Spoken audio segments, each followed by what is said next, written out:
Okay, thank you. If we can make a start, please. Item 1, announcements by the Mayor and Chief Executive.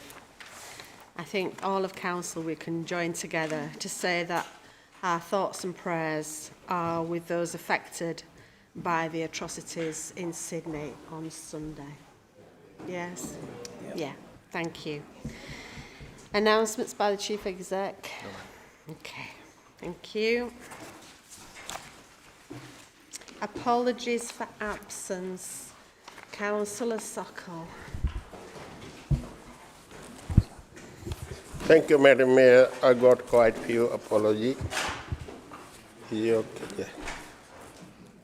Councillor Gwen Low, Councillor Noshin Dad, Councillor Sheikh Ullah, Councillor Carol Pattison, Councillor Hannah McCarthy, Councillor James Homewood, Councillor Will Simpson, and Councillor Harry McCarthy. Thank you, quite a few. Thank you. Councillor Smith. Thank you, Madam Mayor. I'll try and remember. So it's Councillor Taylor, Councillor Hall, Councillor Holmes, and I believe Councillor Brooke is the last one. I think that Vivian is coming late. Thank you. Thank you. Councillor Munro. I'd just like to give apologies for Councillor Kath Pinnock. Thank you. Thank you. Councillor Masood Ahmed. Thank you, Madam Mayor. Councillor Adam Zaman. Thank you. And we congratulate Councillor Zaman on the good news he's had this week.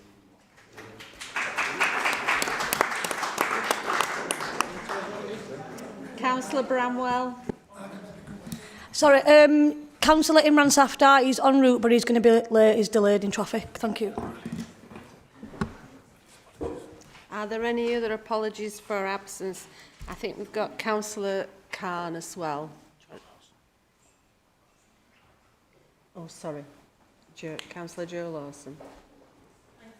Yeah, I'm giving you apologies on behalf of Councillor Ali.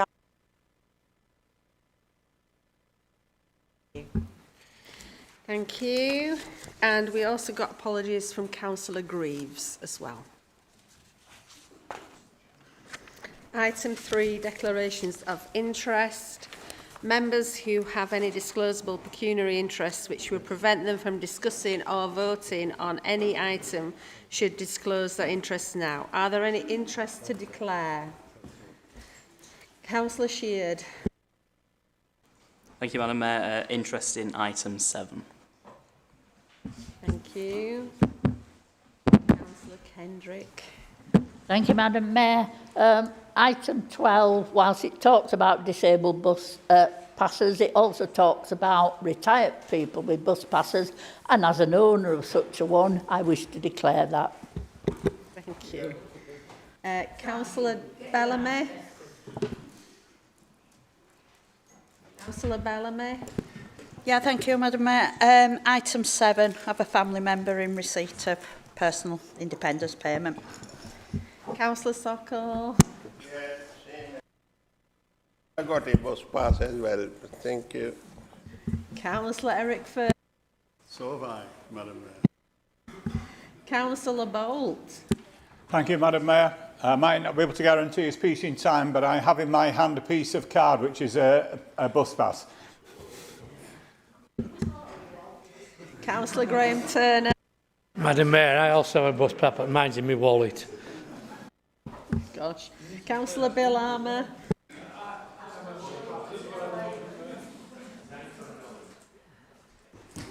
Councillor Sewell.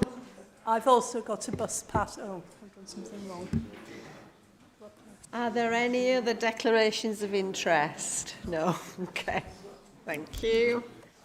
If I can remind all members that any interests need to be verbally declared in the meeting, and also members who make the declaration will then need to fill in a form to complete. Okay. All right. And if anything comes up during the meeting, please declare as appropriate. Okay, so we move then to item 4, the motion submitted in accordance with Council Procedure Rule 14 as to ethical procurement and investment policy. Councillor Scott, I believe you're proposing that.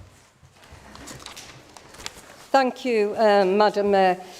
Tonight's not about party politics. It's about something deeper.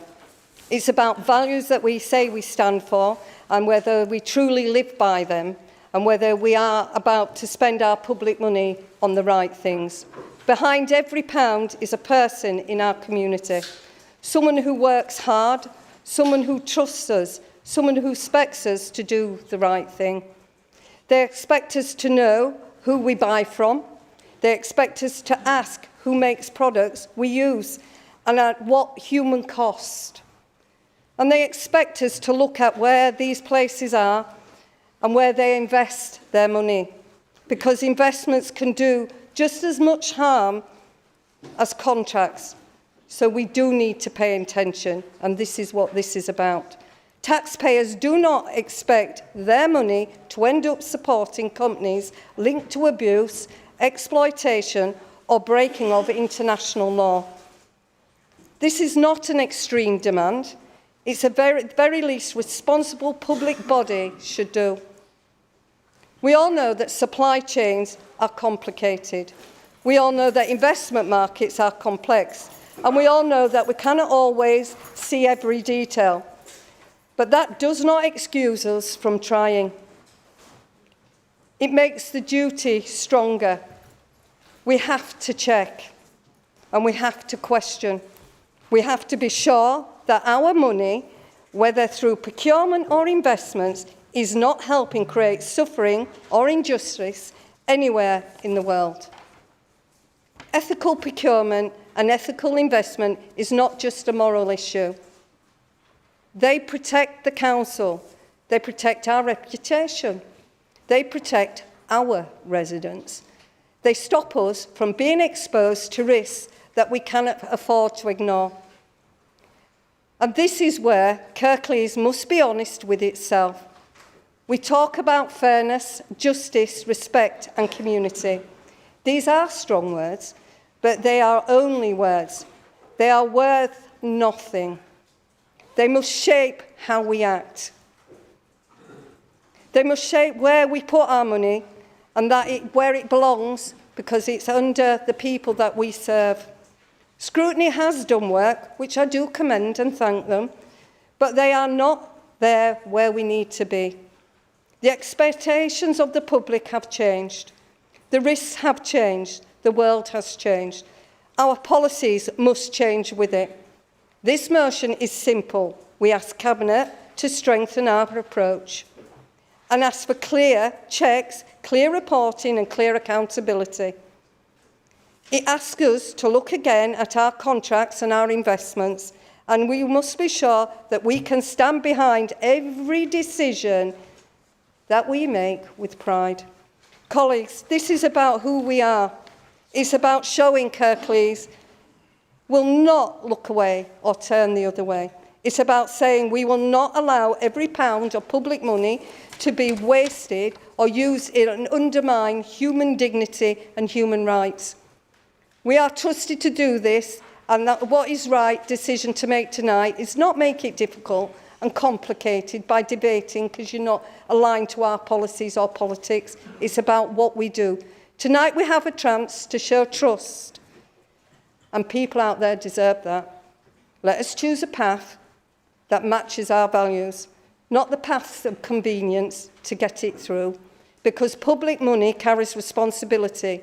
It's about the public soul here, and it must never be spent on unethical, uncaring, and it must be invested what is in right places, not in the dark. Thank you, Madam Mayor. Thank you. Is that motion seconded? Councillor Darwin seconds the motion. Are there any comments on this motion? Councillor Darwin, did you want to speak as part of seconding?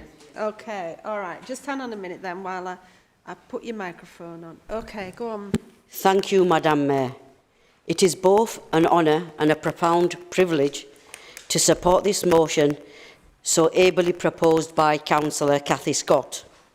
This motion is far more than a question of process or policy. It is in truth a statement of principle, a declaration of who we are and of the values that must guide all we do in public office.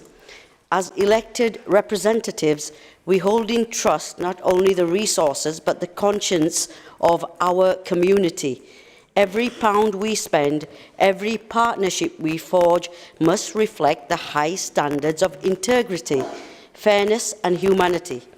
The Procurement Act 2023, together with the United Nations guiding principles on business and human rights, make our legal duties absolutely clear. Yet I say this plainly, the law alone cannot measure the moral weight of our decisions.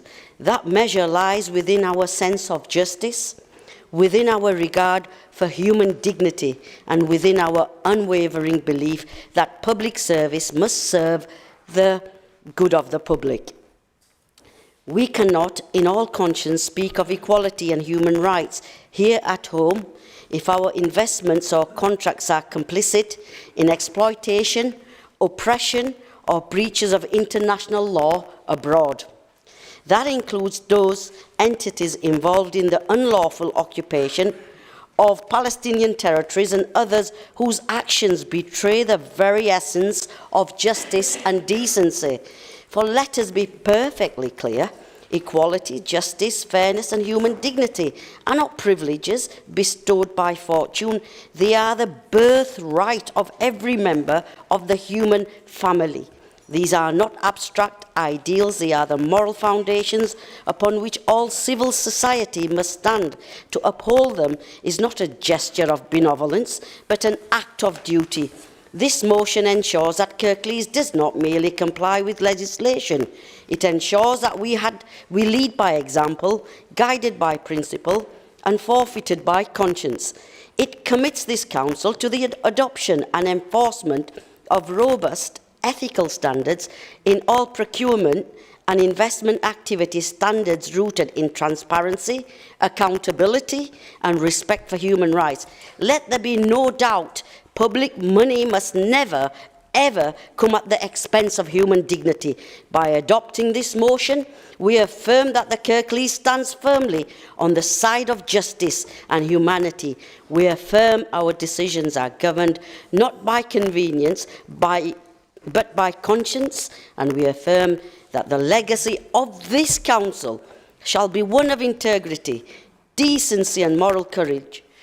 I wholeheartedly commend this motion to the Chamber, and I urge all members to stand with us for fairness, for justice and for enduring dignity of all people from our humanity. Doesn't matter what nationality, what colour, what religion. We are all one from the same race, the human race. Thank you, Madam Mayor. Councillor Amin. Thank you. I'm actually not going to say a lot of words today. I haven't prepared anything. But what I am going to say is that and I'm a bit puzzled, we had this procurement policy went to Cabinet a few weeks ago, and then before then it went to scrutiny. I didn't see anybody from this chamber at the scrutiny meeting, and there were only 2 members from this chamber that went to the Cabinet meeting. That was your opportunity to make sure that the policies that were being written were in line with what sentiments you've outlined today. And the sentiments you outlined today, I agree with them wholeheartedly. Then where were you? Why did nobody go? The only 2 councillors went, and they didn't say as much as what's been said today. And it's an absolute shame because it's an opportunity that's been missed. While I agree with everything that's been said all so far, I do think that when the time's right, that's when councillors need to be doing their work, not when it's convenient to bring a motion into these chambers. Thank you. Thank you. Councillor John Lawson. Thank you, Mayor. And if I don't see you before, Merry Christmas. Yes, the Liberal Democrat group is broadly in favour of this motion and will be supporting it. We can pick holes in any motion. Those of us who've been here a while are used to it. We do it all the time because we want to get our own points across. You might say that this motion, that Council is already on with ethical procurement. You might say that, and you'd be right in a way. But as world events unfold and start to have an impact on our own procurement, it's right that this Council should occasionally refresh its own policy and its own awareness. It's also right that Kirklees has the ambition, as Councillor Darwin said, to lead the way amongst its partners and the businesses in the borough. In point B, mentioned in the motion, mention is made of the investment. And as we know, with pensions control of investments is often third-party managements, so it can be very difficult to have full control over those. But that shouldn't stop us investigating and understanding that we have gone as far as we can. So yes, we welcome this motion. It is aligned with Liberal Democrat values, and we will be supporting it. Thank you. Councillor Crook. Thank you, Madam Mayor. Some of what I would like to say has already been said, but bear with me. So I'd just like to briefly say that, of course, the administration, this Labour administration, believes in the Council having an ethical procurement policy. And we have gone through a process of updating the Council's procurement and ethical procurement policy over the last year to comply with the Procurement Act 2023, which is now in effect. The policy was presented, as the motion notes, and as colleagues have said, at OSMC on the 14th of November, for members to have comment on, and was then adopted at Cabinet on the 2nd of December. The motion wording's a little bit out of date here because it says it's not been adopted yet. The new policy goes as far as we can in terms of ethical procurement, of course, within the existing legislation, and we do have to comply with legislation. But we also want to see the best standards and levels of social value delivered through our procurement, and of course we can do all we can do to encourage and insist on the highest environmental standards as well by our partners and through our contractual agreements with them. This is all implicit in our continued commitment to being carbon neutral by 2038 and in our Council priorities and our various policy and strategy documents, which make absolutely clear, as a common thread throughout, our continuing commitment to serving and protecting the most vulnerable amongst us.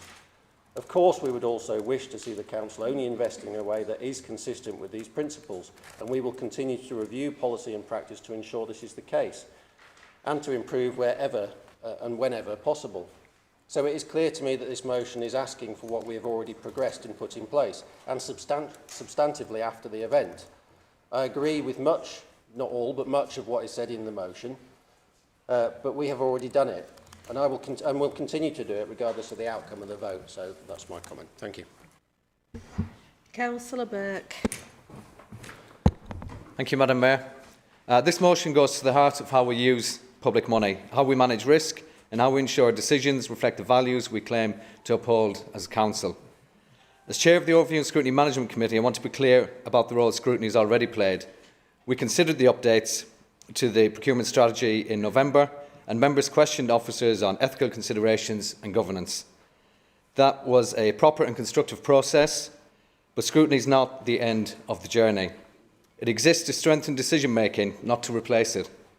This motion ensures that the issues raised through scrutiny are now taken forward in a more comprehensive and formal way. The motion also reflects the wider legal and ethical context we now operate in.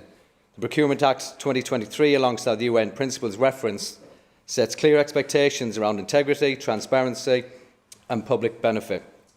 Our policies must keep pace with that. There is also a strong practical case.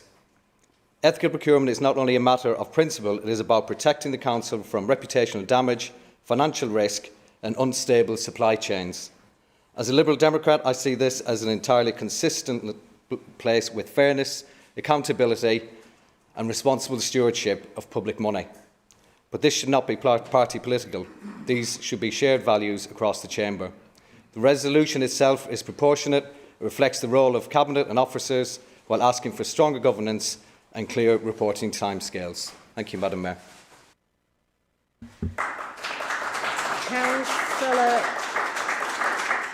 Councillor Bolt. Thank you, Madam Mayor. I wasn't intending to speak, but hearing Councillor Amin speak, it prompted me. She asked a question which I think is relevant across the chamber. Why didn't these people who are speaking today go to Cabinet? There's probably a good reason. It's something which Councillor Cooper and others have touched on before. At Cabinet, those people are referred to in the parlance of the Council as observers. At Council, they are participants and decision makers, and I suggest that's why people are expressing their views tonight at a meeting where they can speak, where they can vote and where it's noted by their residents.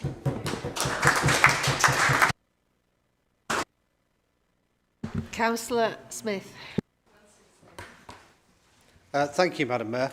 Similar point to Councillor Bolt. In response to Councillor Amin and Councillor Crook, when a policy goes to Cabinet, there is no real democratic process that allows us to effect change to that policy. We can only observe and comment. The point of a motion and presenting that motion at full council is that it can be considered, debated and voted on by all elected members. That is democracy, and that is the purpose of this chamber.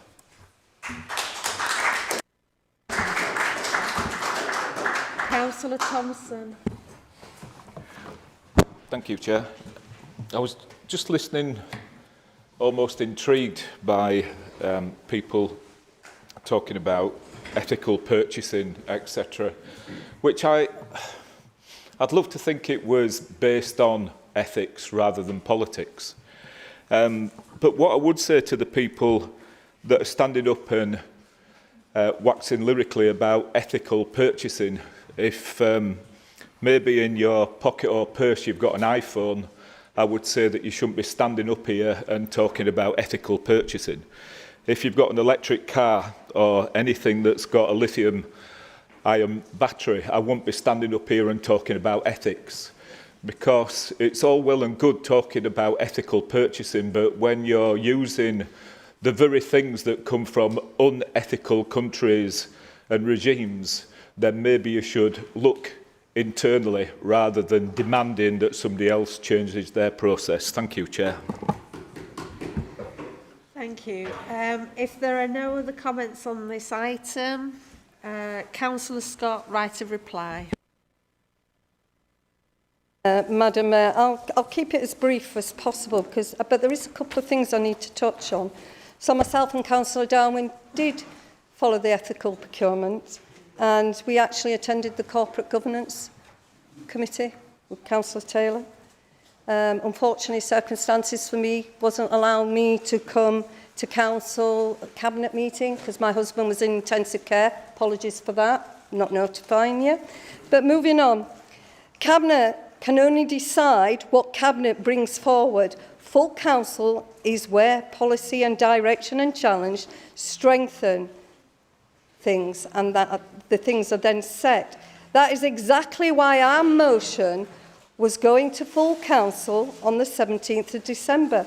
Only a full council resolution can formally instruct Cabinet to strengthen the policy. So I note that Councillor Crook, you also brought a couple of things into play. So yeah, I agree. The council must comply with legislation. That's exactly why our motion references Procurement Act 2023. The Act doesn't prevent ethical procurement. In fact, it strengthens the powers around it, which are integrity, transparency, supplier exclusion, and risk management. Our motion does not ask the Council to boycott, discriminate unlawfully, or ignore the value for money. It asks the Cabinet to use its powers. Now note that, its powers. The law is already, and the law that it already is being given, to show that transparently and responsibility. So in finishing, Madam Mayor, I do think we do have a duty, and Councillor Thompson, I do agree with you, and it would be nice that we could talk about, because not everybody knows what's compliant and what ethical communities. Perhaps that's something we could take away. But I do think in moving this motion, I take great pride in this. I think it's an important issue that we're setting this council in for a strategy going forward that will be included in the action plans. So I move this motion, and can we go straight to the vote, Madam Mayor? Okay, so, well, you've had the right of reply, so we will go to the vote anyway. Okay. All right, so can we please go to the vote on the consoles, please?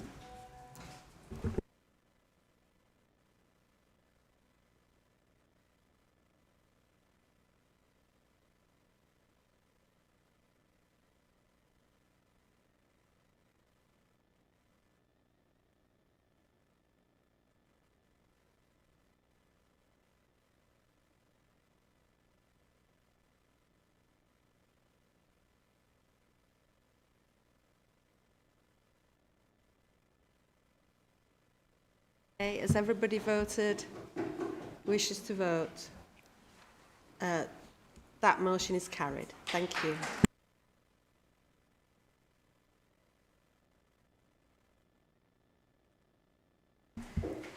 We now move to item 5, the motion submitted in accordance with Council Procedure Rule 14 as to firework use, enforcement and community safety. Councillor Scott to move, I believe.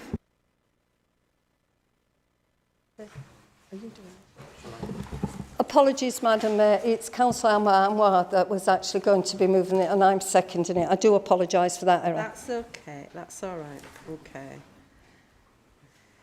Thank you, Madam Mayor, and sorry about the apologies on the confusion. I'm honoured to present this motion on behalf of the Community Alliance and the residents across North Kirklees and rest of Kirklees. In Dewsbury West, residents have told us repeatedly that fireworks are being set off well outside traditional times in streets and parks, causing anxiety, distress and disruption.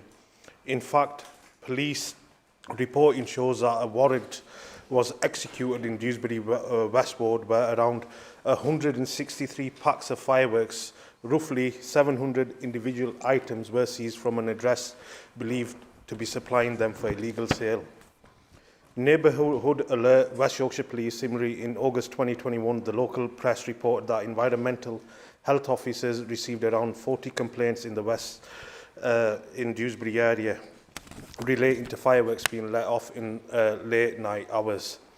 Dewsbury reported in August 2021 these are isolated incidents. They point to a pattern that tells us many residents do not feel whether the rules are being applied or visible enforcement is happening. Yet the reality is when fireworks are misused, they're not simply a noisy nuisance. They affect those with health conditions, trauma, older people and animals. Also, families living in more densely built neighbourhoods. This motion lays out a sensible way forward. It asks the Council to call on national government to tighten the retail sales of fireworks so that private misuse is less likely. It also asks our Cabinet to review the powers we already have locally to enforce, to educate and to encourage safer licensed public displays instead of unregulated private use.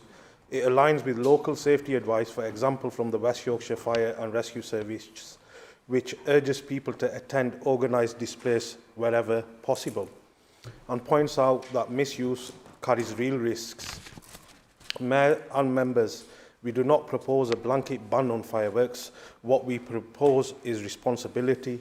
We seek to ensure that residents in Kirklees can celebrate without fear, without disturbance. We seek to ensure our council responds to report, enforces existing rules and supports safer alternatives. I therefore commend this motion to you and ask all members to support it. Thank you very much. Councillor Scott to second. Thank you, Madam Mayor. I rise to second that motion. So in Kirklees and particularly Dewsbury East area, this isn't abstract. It's lived. Every autumn, we receive messages from our residents across Kirklees, in Chickenley, Shawcross, Elseaton, and I know many other wards will say the same, of people that are frightened in their own homes because fireworks are going off at all hours. We've got residents in the area that have told us that where they've sat in their hallways holding on to their dogs or cats, held in blankets because nights of running fireworks have gone with bangs and loud noises relentlessly. And this is going to 3 and 4 o'clock in the morning. Another family described their autistic son as crying and shaking as fireworks went off past midnight. We have seen horses that have been hurt severely in nearby fields because of this, and also pets going missing for days. Elderly residents scared to open their curtains because of the noises when they start. This is not about spoiling anybody's fun across Kirklees. We should be proud, and we come from a diverse community where we celebrate lots of different things, from Diwali, Bonfire Night, New Year's Eve. We have them all, celebrations, and many other occasions where we all come together. And fireworks are used, but they're done in a responsible way as part of our traditions. But what we are experiencing is not celebration, it's chaos. Over the recent weeks, fireworks have been launched at cars in my area, and also in the parks, heading towards people's rooftops. There's also been the lanterns that have been let off, where they've actually caught onto people's rooftops or caused problems for animals in the fields because of the wires within them once they're burnt down. Our enforcement teams in West Yorkshire and the West Yorkshire Police and the enforcement officers are already stretched. But by the time officers attend, the people responsible have long gone. This motion, therefore, focuses not only on responding to misuse, but it's about preventing distress, harm that occurs. This motion proposes 5 practical steps. 1 was writing to the government to request tighter national controls, limiting the retail sales of fireworks to licensed organiser and approved public events, which I think you'll agree, approved events are safer events. Reviewing our own local enforcement and trading standard arrangements to ensure that every power we do have is being used to prevent this nuisance. Working with West Yorkshire Police, West Yorkshire Fire and Rescue, animal welfare organisations to promote clear annual autumn awareness campaigns on safe and considerate use. Encouraging safer, inclusive, community-led displays like well-run events. We have them in Dewsbury East, and I'm sure across other areas, I do know other areas that do them. I think they should be stewarded, advertised, and finished at sensible times. We're not asking for the world.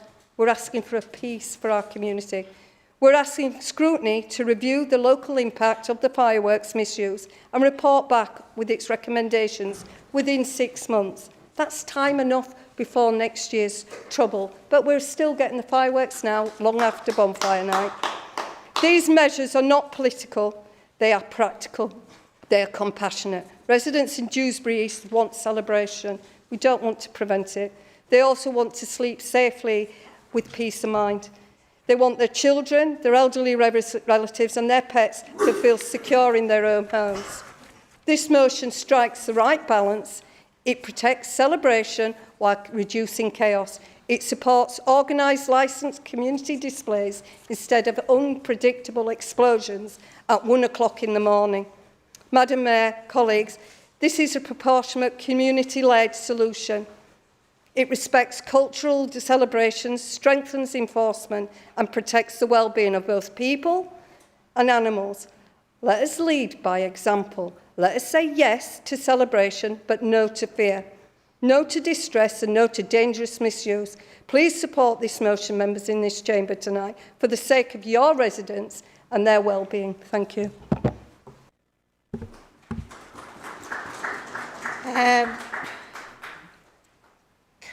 Can I ask Councillor Richard Smith to move the amendment, please? Thank you, Madam Mayor. So I'm not going to talk for long about this, and I have some sympathy with the issues that have been described from the original motion.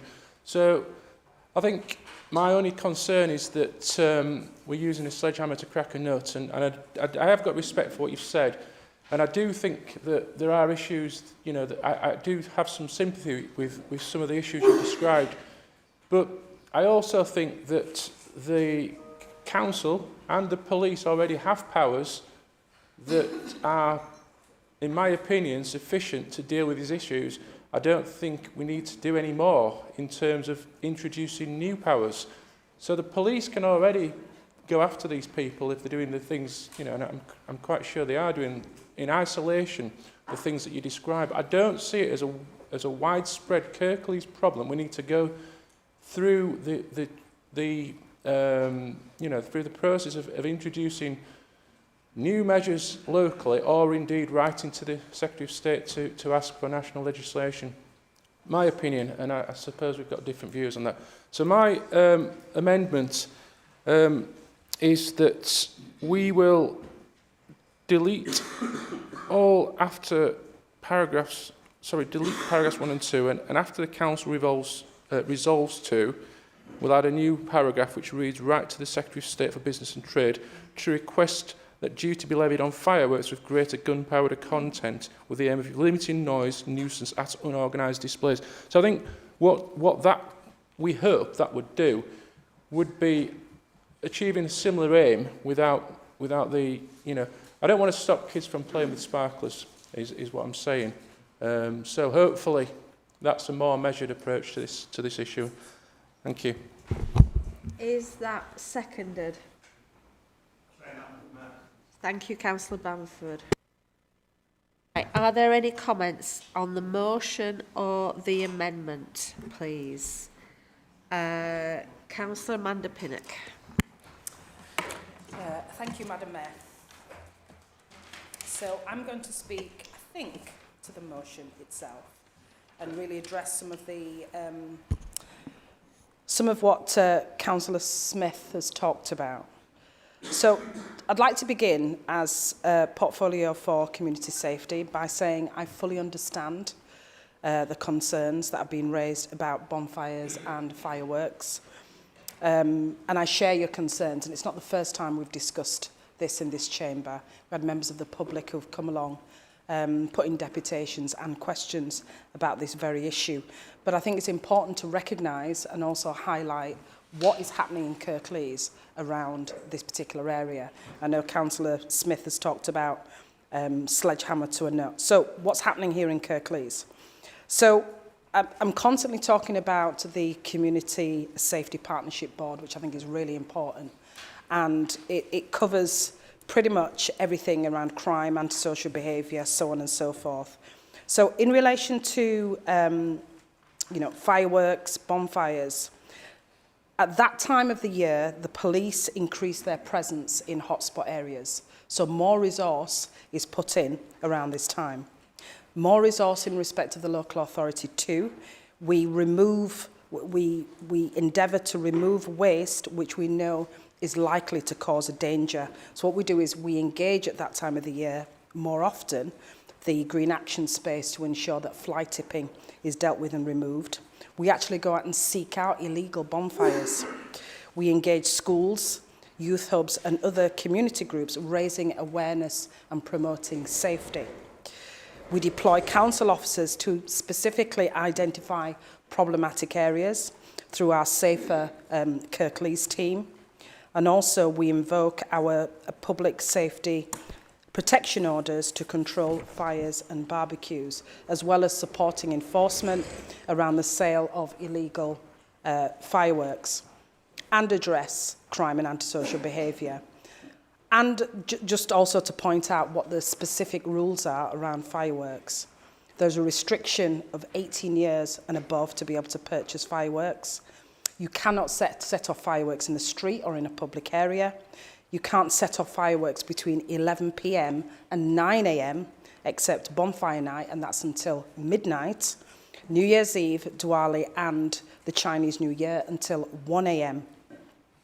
You can only buy fireworks, including sparklers, from a registered seller for private use, and on specific days, 15th of October to the 10th of November, the 26th to the 31st of December, and 3 days before Diwali and the Chinese New Year.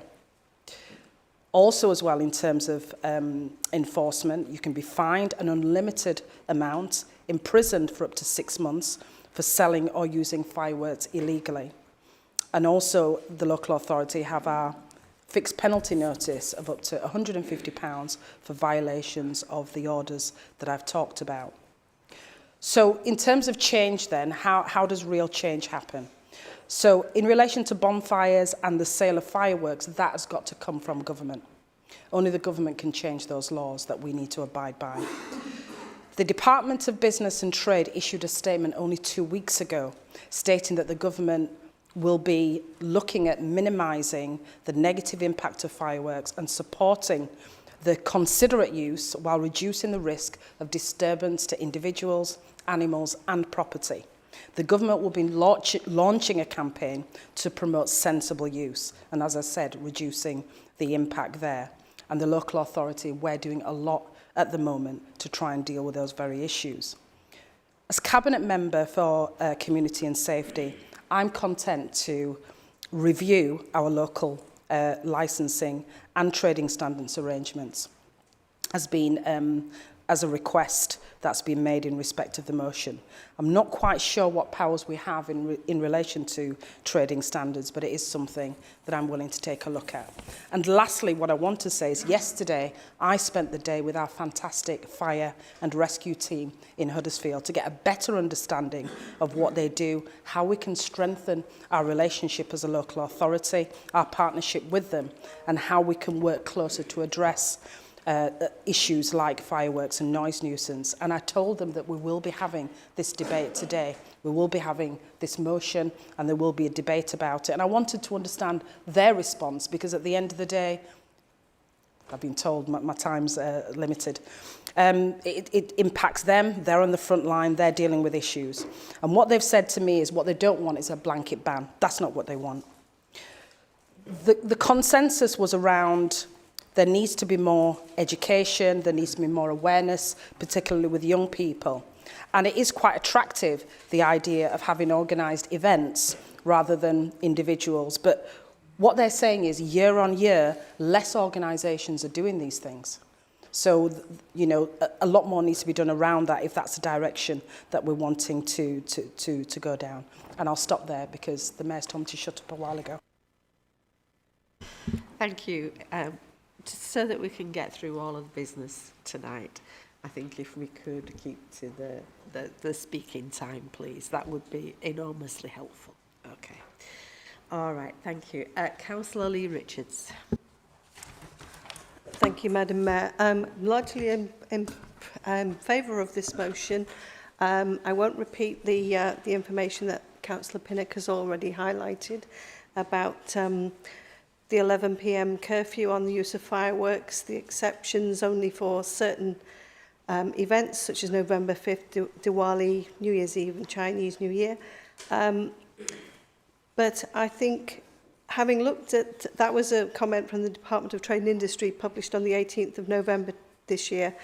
But there are two petitions, one asking for the limit of the sale of fireworks to those running local council approved events, and there are over 184,000 signatures on that.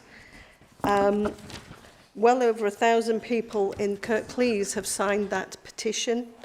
There is also a second one asking for the reduction in the decibel level of fireworks, and there's over 175,000 signatures on that. Both of those are awaiting debate.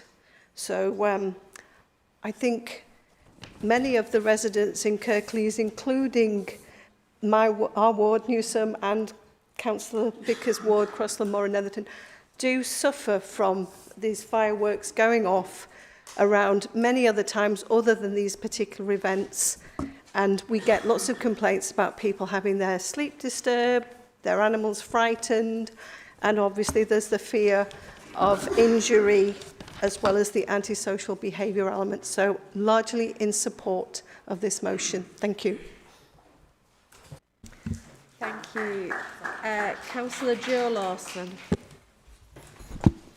Thank you, Madam Mayor. I can echo what Councillor Scott says about the distress that fireworks could actually cause residents. Within Crossland Moor, it's not just in October or November. We have it. We've had the summer of fireworks, and it goes on continuously. People are well aware that there's an 11 p.m. curfew. Unfortunately, the police do a lot of work around bonfire night, to which I'm very grateful. Indeed, I had one of our PCs call me asking if I could get some fly tip removed because it looked like a bonfire, and the fly tip team were there within an hour. But what I'm saying is, this isn't just a bonfire night. This is night after night after night, and the police do not have the resources to go out to reports. Residents are reporting them in, and we need to get away from where fireworks are readily available to people. Yes, it may be 18, but that doesn't mean to say that that 15, 16-year-old hasn't got a friend that can ID and buy them on their behalf. It needs to be where it is just displays, because then that way most people will not spend night after night into the early hours of being woken up by fireworks, worried about them being worried about what is happening, and disturbing not only just pets, is children, etc. And I would actually commend everybody in this chamber to vote for this motion. Thank you. Thank you. Councillor Darji. It's a mistake, sorry. Right, okay, thank you. Councillor O'Donovan. Thank you, Mayor. I think it's apt that I offer a perspective from West Yorkshire Fire and Rescue Service, of which I act as spokesperson, and I think clearly we all sympathise with the tone of this motion. Yes, I think anecdotally, over the last few years, you'd argue that you hear fireworks more often than you ever used to do. Hours of the evening and the night that are different to what they used to be. I definitely see that anecdotally myself. I'm pleased to see some consensus across the chamber about this as well. I'm pleased to see the petitions being brought up, and I'd encourage people to look at that petition and consider signing that petition. Labour MPs are lobbying within government around this topic, and have been for some time now, to bring that debate forwards. And I think what we're all hoping for is some review, really, because there are a number of partners, there are a number of groups. There's obviously a population to consult on this, and there's industry to consult as well. But absolutely what we want to see is a more responsible approach to the use of fireworks. And I think we welcome a review into that, because it's multifaceted and it's multi-layered would that review be. The LGA and the National Fire Chiefs Council, through their own systems of communication, are also lobbying government on this topic as well. We have too many antisocial behaviour incidents in that bonfire period across West Yorkshire. We have too many attacks on firefighters in that bonfire period. We want to see that reduced to zero. We want communities to start taking responsibility for the people that are acting in this way. I think ultimately it comes down to a question of resource. We want more resource for the council. We want more resource for West Yorkshire Fire. We want more resource for the police to tackle the ASB. But specifically, if it helps, West Yorkshire Fire and Rescue Authority are the licensing authority for the storage of explosives under the Explosives Regulation Act 2014.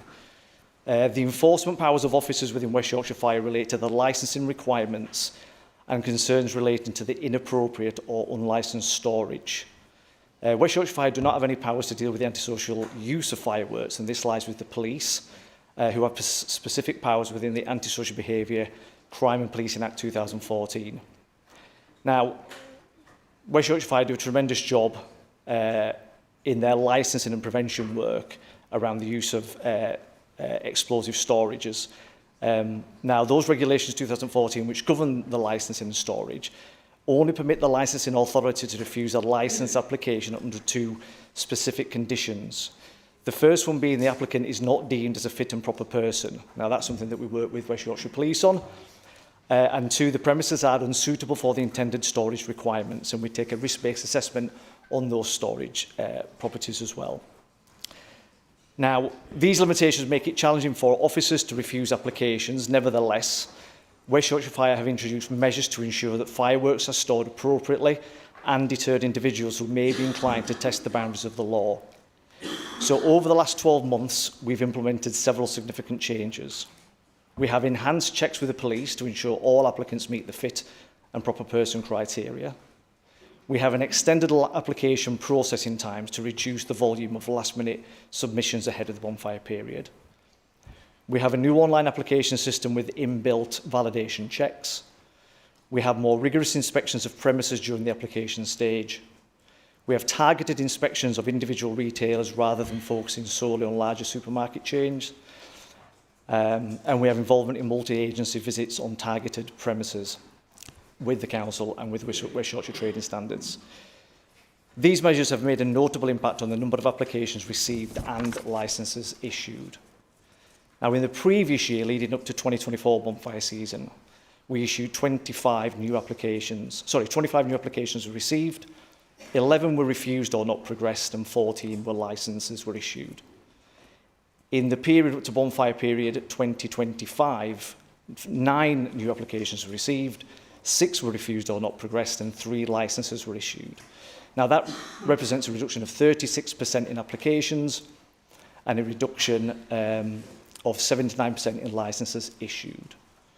We've also written to 6 licence holders to advise them that we are minded to revoke their licence due to improper storage or new information that might suggest that they're no longer considered a fit and proper person. It's worth noting that during the 2 weeks leading up to November 10th, 2025, officers at West Yorkshire Fire seized over 1,200 packs of fireworks with a retail value in excess of £50,000. Now, worryingly, some of these fireworks that were seized were modified, would you believe, to have handles on, to be used as weapons. So I think in terms of West Yorkshire Fire, we'd be happy to take part in a review. We'd like to see more resource across the piece along partners as part of that review. You know, I'm quite happy to support that. Thanks. Councillor Cooper.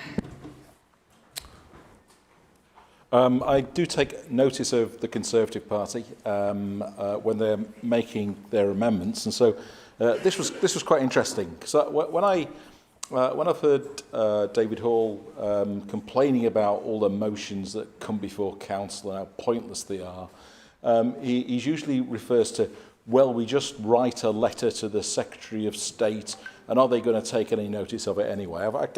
If he was here, he'd be saying just that sort of thing, I would imagine. But the Conservative amendment removes all the things which are requirements upon us as a council. They remove seeing what we can do with licensing powers. They remove working with others on a public awareness campaign. They remove promoting organised displays. They remove having a dedicated scrutiny panel to look at local impact of firework misuse. But what they do is they only leave it, they put in something which says, write to the Secretary of State to request that duties be levied on fireworks with greater gunpowder content. So what they're actually saying is contradicting what they normally say about motions. All they've left in is something where you write a letter to the Secretary of State. Come on, Tories. Be consistent, you know, with what you're saying.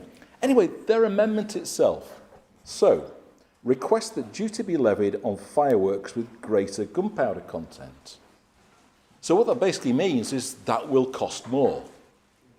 So if you have money, if you are rich, if you can afford noisier fireworks, then you can buy them. If you aren't, you can't. So as usual, the rich are able to make the biggest noise with the support of the Conservative Party. Councillor Burke. Thank you, Madam Mayor. The motion raises issues that many of us across the chamber will recognise. Irresponsible use of fireworks can cause real distress, particularly late at night in residential areas and outside recognised celebration periods. That impact on residents, pets, wildlife and people with sensory or health conditions should never be dismissed. At the same time, the motion itself acknowledges an important point. Fireworks are a long-standing part of many cultural and community celebrations, and when used responsibly, they can be enjoyed safely. I think it is important that we continue to strike a careful balance between tackling nuisance and not unnecessarily restricting people who use fireworks properly and within the law. Where I place the strongest emphasis is on enforcement. Many of the problems described already fall under existing powers, whether through the PSPO's noise pollution, antisocial behaviour legislation or trading standards enforcement. So before we move too quickly towards further national restrictions on retail sales, I believe we should be confident that the powers we already have are being used consistently, visibly and effectively. The references to working with West Yorkshire Police, West Yorkshire Fire and Rescue Service and animal welfare organisations are sensible and constructive. Public awareness, clear messaging and visible enforcement often make a greater difference in practice than additional layers of regulation. From a scrutiny perspective, I do think there is merit in taking a focused look at the local impact of fireworks misuse as suggested in the motion. That would allow members to examine the evidence properly, where the problems are concentrated, what enforcement activity is currently taking place and where there is real gaps. That kind of evidence-led approach itself is essential if we are to make proactive decisions. I'm therefore cautious about parts of the motion that suggest tighter national controls on retail sales as the primary solution. The issue for many of our residents is not that fireworks are legally available, but that existing rules are not always enforced in a way that feels effective or consistent on the ground. So while I recognise the concerns that sit behind this motion, my view is that the priority should be stronger local enforcement, clearer public information and better use of the powers we already have before pressing for further national restrictions. Thank you, Madam Mayor. Councillor Sheard. Thank you, Madam Mayor. When I was younger, I used to love fireworks. I can remember during bonfire night, we used to go down to St Peter's Church in Bristol for the bonfire night, and it was brilliant when they used to have it, and it were a well-organised event. But I think now the use of fireworks has actually gone out of hand and is causing quite a few problems, and the people that are using them for antisocial purposes are causing a menace to local residents. Fireworks use as an antisocial way has been quite a problem across Bristol and Berkshire, and I've worked with Safe Kirklees since I was first elected about 5 years ago now, across the ward, and I agree actually with what Councillor Burke says. We do have a lot of restrictions in place, but I think again it falls down to enforcement. I think we lack enforcement across a lot of council areas, and this being one of them. I've reported the antisocial use of fireworks quite a while through the police using 101, and the police have come back to me and said that they can't really do anything because it's before 11 p.m, despite the fact that I knew they were being used in an antisocial way. It wasn't an organised event, so there should be at least another restriction, or we should be doing something else, because they're obviously not working. So if these restrictions that we've already got in place, we either need to pick up with enforcement and start cracking down on it a lot more with the restrictions that we've already got there, or I support what's in this motion, and I think we do need to have a look at other ways that we can crack down and start getting tough, because there's something clearly that isn't working and something needs to be fixed. Councillor Kendrick. Thank you, Madam Mayor. I just really want to sort of pose a question to colleagues in this chamber, because when you look online, you can buy fireworks online at any time of the year. And I absolutely agree with, working hard to restrict who's selling illegally or inappropriately locally. But, it seems to me that there's a question about what the heck do we do about online sales? Because if people really want to use fireworks at inappropriate times, they're going to get them any way they can. That's all. Councillor Ahmed. Thank you, Madam Mayor. I just want to echo what some of the points Councillor Pinnock and Councillor Burke have obviously raised, and obviously support the motion. I want to give an example of something that has actually been working fairly recently, and it's in Bradford. In Bradford, obviously the licensing, new licensing measures have come in place. They've obviously, the pop-up shops, they've had a 79% drop in that. They've been working quite closely with West Yorkshire Fire and Rescue Service and the police as well. And they've had the lowest attacks on firefighters in 5 years. So that shows you that Bradford has put something in place that seems to be working. So within our neighbouring authorities, I think we need to actually look at what is working elsewhere and try to engage with them as well. And I'll take on board what Councillor Pinnock said, that joint approach, but I also take on board what Councillor Sheard says. Weddings and events are happening throughout the year now, and obviously again something to look at is with, I'm not trying to stop the places that take these events in, so I think something needs to be looked at with them as well in terms of managing that better. But I do think in terms of what's going on elsewhere that we need to be exploring that as well, Madam Mayor. Thank you. Councillor Darwin. Thank you, Madam Mayor. I'd just like to echo what a lot of people have said, so I'm going to keep it brief, and I'm sure you're happy with that. I agree with what Councillor Pinnock has said, 100%, also with the motion. What I'd like to say is that fireworks should have a cut-off time at night to protect public health and safety. I'm also seeing fireworks during the day. I mean, I don't know why people do fireworks during the day, because you can't really see much. And a cut-off time helps balance celebration with respect for the community and ensures everyone can rest peacefully. Thank you. Councillor Safdar. I'd just like to echo the sentiments of not only Councillor Lawson but also Councillor Lee Richards. There are important petitions in place, and I'd like Councillor Pinnock, and I agree wholeheartedly with herself and Councillor Donovan, that there needs to be more joined-up approach. And we have seen in our ward in the past some very concerning attacks on firefighters and community groups and places of worship, and ourselves have gone on walkabouts encouraging young people to behave responsibly. But this may sound, and as son of a former grocer, I can't believe I'm saying this actually, there may need to be serious changes in legislation regarding licensing, regarding training, regarding displays, and potentially, this may sound controversial, but in increasing the age of those who are able to buy fireworks, especially online. So yes, I ask members to look at the Royal Society for the Prevention of Accidents and their viewpoints on the firework code and advice. And yes, Councillor Lee Richards makes an important point. We need to look at decibel levels and the impact on those with autism, special needs, and of course those with pets. And again, our residents that live in care homes, I think 11 o'clock may well be too late, especially in times that are not linked to firework night. But yes, I echo the sentiments of many members here. Now it's time for serious restrictions. Thank you. Councillor Bolt. Thank you, Madam Mayor. Reading the actual crux of the matter, what we're asking to be done, I'd like to pay tribute to the work that West Yorkshire Trading Standards do. I was fortunate enough to substitute for Councillor Bamford recently, along with attending with the Deputy Mayor, and I was very pleased with the collegiate way that they worked there, but also getting reports from officers how hard the officers in Joint Services Trading Standards work with what are limited number of officers. So anything we can do to improve their help, we should do.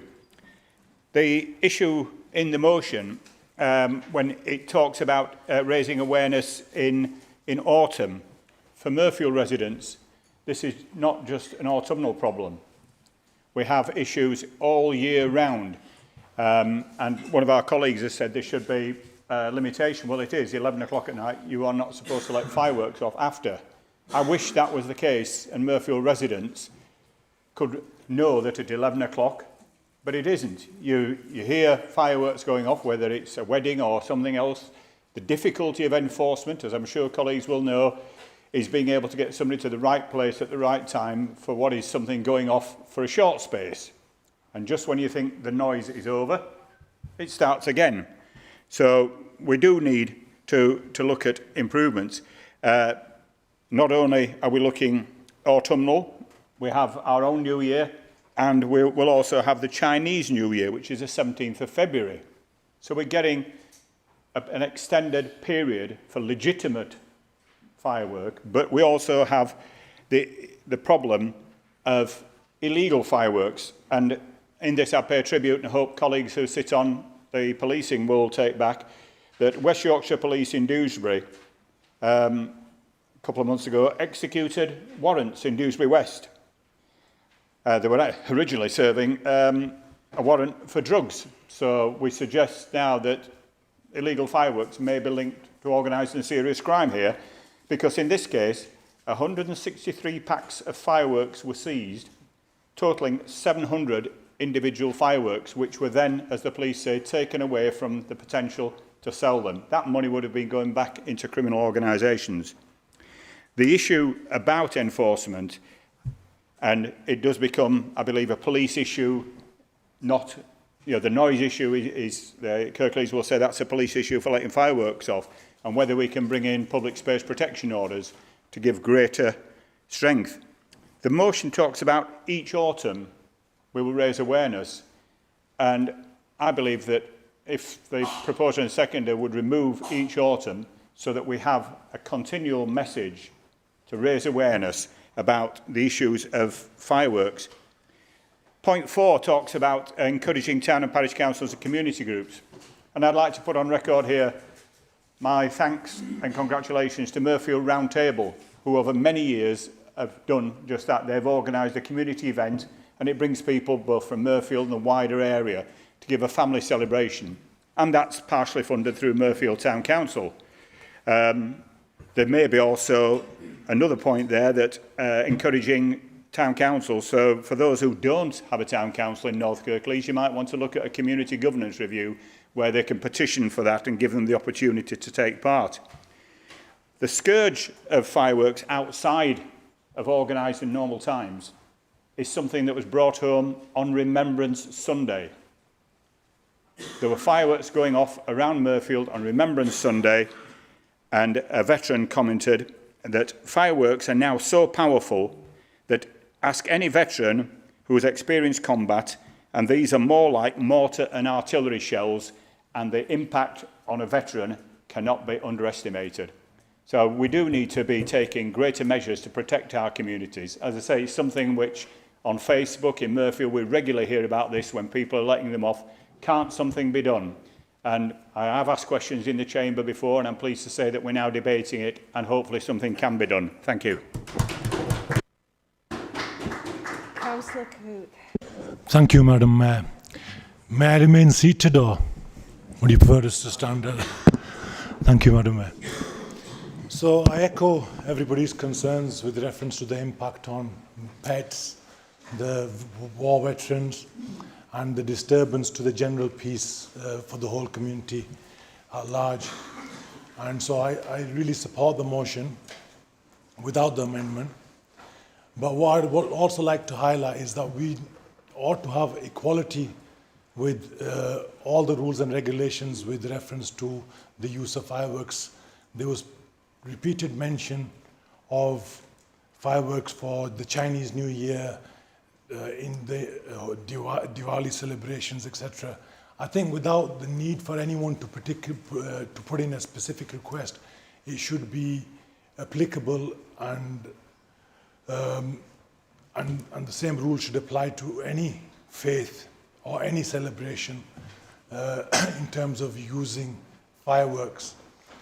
So if it's for Eid, if it's for Ramadan, if it's for a wedding, and it's a cultural norm for them to celebrate with the use of fireworks, then that should be inclusive for everybody. But at the same time, introducing these stricter measures and the monitoring and the sale of fireworks, but so that it's open to everybody, but controlled. So that's all I just wanted to say. Thank you.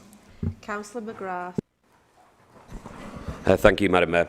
Just a quick one on the amendment, going back to Councillor Cooper's comments regarding a letter to a minister. I mean, we were sending it anyway. We thought we'd just improve it. And I think it's fair to say we've all commented on enforcement not being possible for every house, for everyone who wants to buy fireworks. So surely to try and put something in place to take it away from enforcement, take it away from our emergency services that are going to be stretched on those times is surely a good thing. So in most cases, I think, yeah, you're wasting your time sending a message. But if we are already sending one, why not make it as progressive as we possibly can? The other point I'd like to make is I founded Netherton Confire, because I like a pun, but it's a bonfire in Netherton Con. And we do everything by the book. We get the licenses. We make sure everything's done as it should be. We even have the environmental enforcement team out to check that everything is done as it should be and there's no dodgy accelerants being used. And but when we do that, we put our names forward to be scrutinised by everyone. So everyone with a dog complains, why did your fireworks make such a big bang? And the council will let you know of all these complaints. I was recently part of a team that organised Huddersfield Roundtable's bonfire up at Newsham Panthers, and I put in the a temporary events notice for that. And again, we got lots of complaints about traffic, about things that essentially what we were doing was making sure that people locally didn't have to go buy their own fireworks, which, to be honest, was a good thing for our town up until about 30 years ago, because one of the biggest employers in this town was Standard Fireworks. So fireworks have been good to our town. Fireworks are good, and people are trying really hard to put on organised events to reduce the need of people having to go buy fireworks in, quite a lot of expense in their own back gardens. But then the organisers get scrutinised far more than somebody who just let a couple off in the back garden at 11 p.m.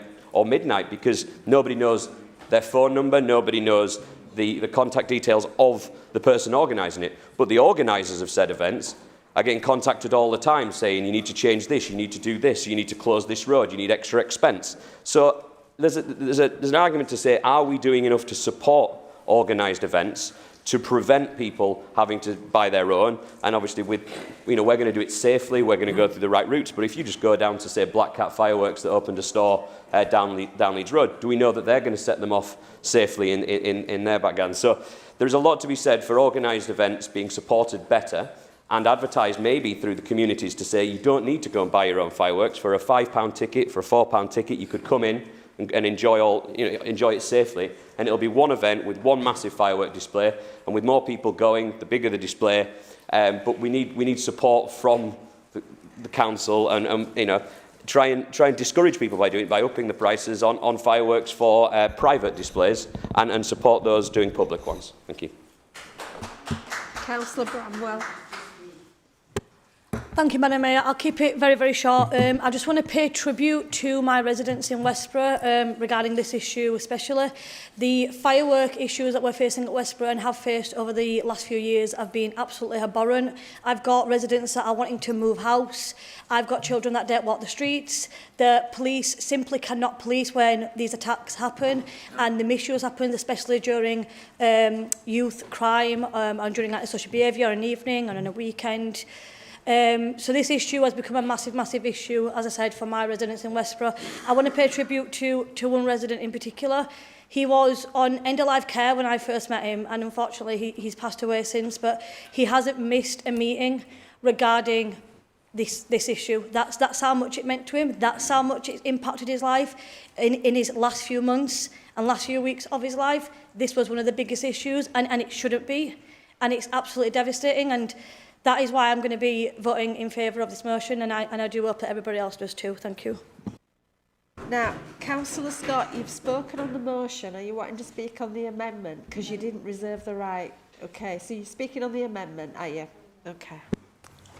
Thank you, Madam Mayor. So I have listened to some of the things that I would have loved to come back in reply to, but as I said, I'll speak on the amendment. This amendment tonight that's before you strips out every single practical measure on our motion and replaces them with one thing: a tax on fireworks.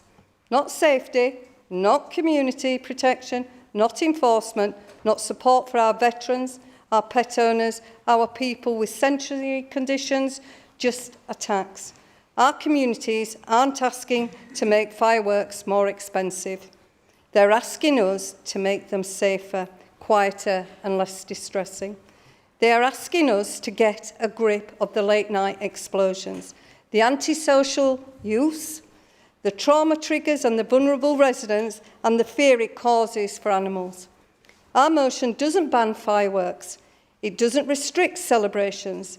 It simply says that every responsible council in the county already knows organised licensed displays are safer, and unrestricted retail sales for private use are causing real harm across Kirklees. It does not pretend the council can do what it legally can't. The Conservative amendment tonight deletes the truth. It deletes the call for the national legislation.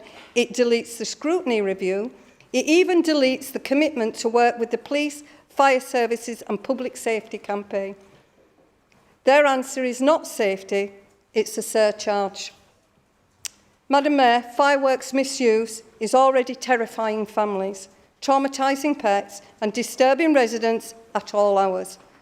A tax that doesn't fix that, a tax that doesn't protect the single animal, a tax that doesn't stop irresponsible use, a tax certainly doesn't help enforcement officers. Our motion is responsible and is the responsibility, safety of the community. Their amendment is about avoiding those responsibilities. I urge colleagues to reject this amendment before you tonight. If councillors in this chamber vote for this amendment, they are voting to delete action, delete accountability, delete scrutiny, delete protection for our vulnerable people, and replace it with nothing more than a tax. Our communities deserve better, and we will absolutely hold that decision to account in the public domain. Thank you, Madam Mayor. Councillor Anwar, you have the right of reply before we go to the vote. The Chamber tonight for their input on this motion. I would like to move it to the vote, Madam Mayor. Okay, so we vote first for the amendment. So the first vote is for the amendment, and we will use the consoles for that vote, please.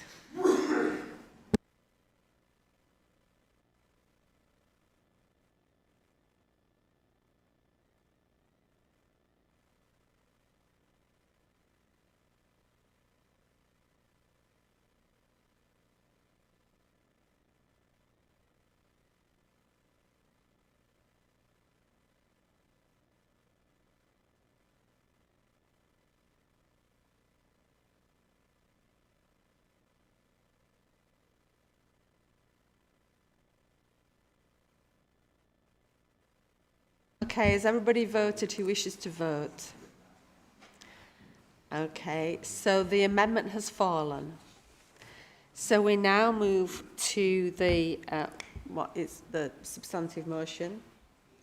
And so if we can clear those votes, please. Councillor Anwar's already replied. Councillor Anwar, you've had your right of reply, haven't you? Okay. So we'll move to, and requested we go to the vote. So we will move to the vote on the motion, and we will use the consoles for the motion, please.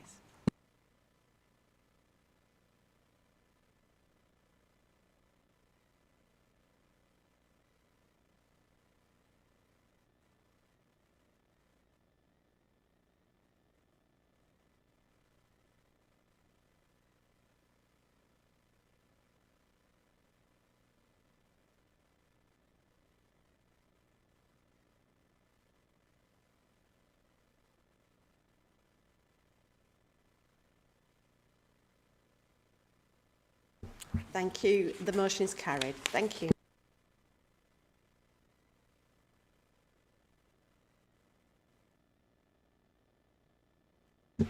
We now move to item 6. The motion is submitted in accordance with Council Procedure Rule 14 as to raising the flag of Palestine on town halls across Kirklees. We'll first start with moving of the motion. Councillor Anwar. Colleagues and members of the public, I rise today to support this motion with seriousness, compassion and clear understanding of the role this council plays, not as a maker of foreign policy, but as a democratic institution grounded in values, law and humanity. This motion is not about taking sides in geopolitical conflict. It is not about denying or diminishing the suffering of the oppressors, nor is it an endorsement of violence against any civilians anywhere. It is about something far more fundamental, the principle that human rights are universal and that international law must apply equally to all people. International humanitarian law is clear. The protection of civilians, the prohibition of collective punishment, the right to self-determination and access to food, water and shelter and medical care are legal obligations under the Geneva Convention and international human rights treaties to which the United Kingdom is a signature.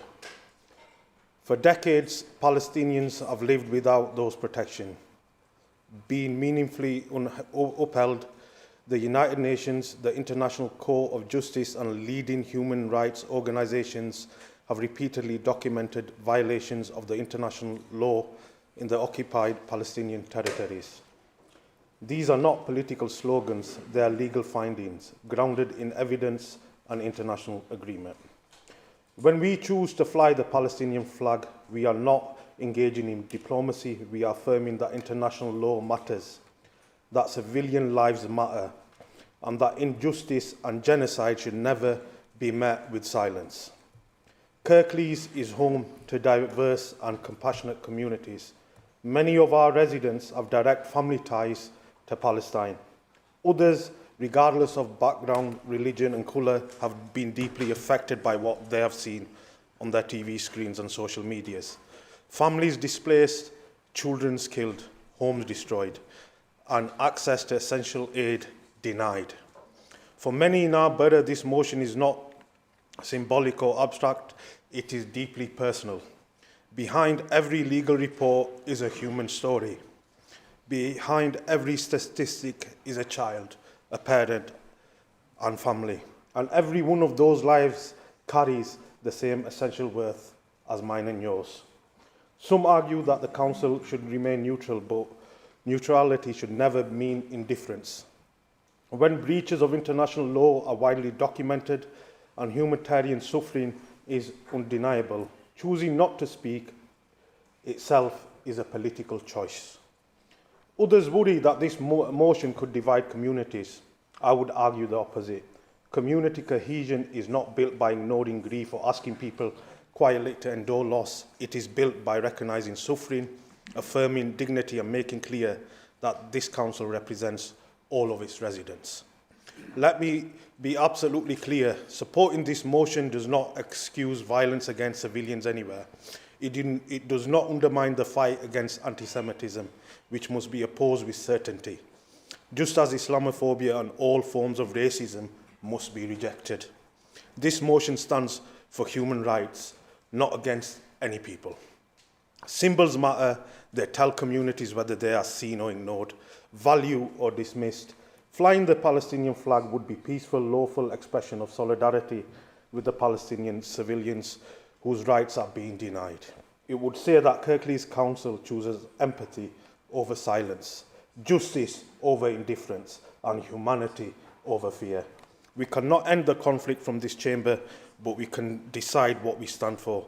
I urge all colleagues to support this motion as a moral and principled one, based on our shared humanity, rooted in international law, compassion, and respect for human life. Thank you, Maya.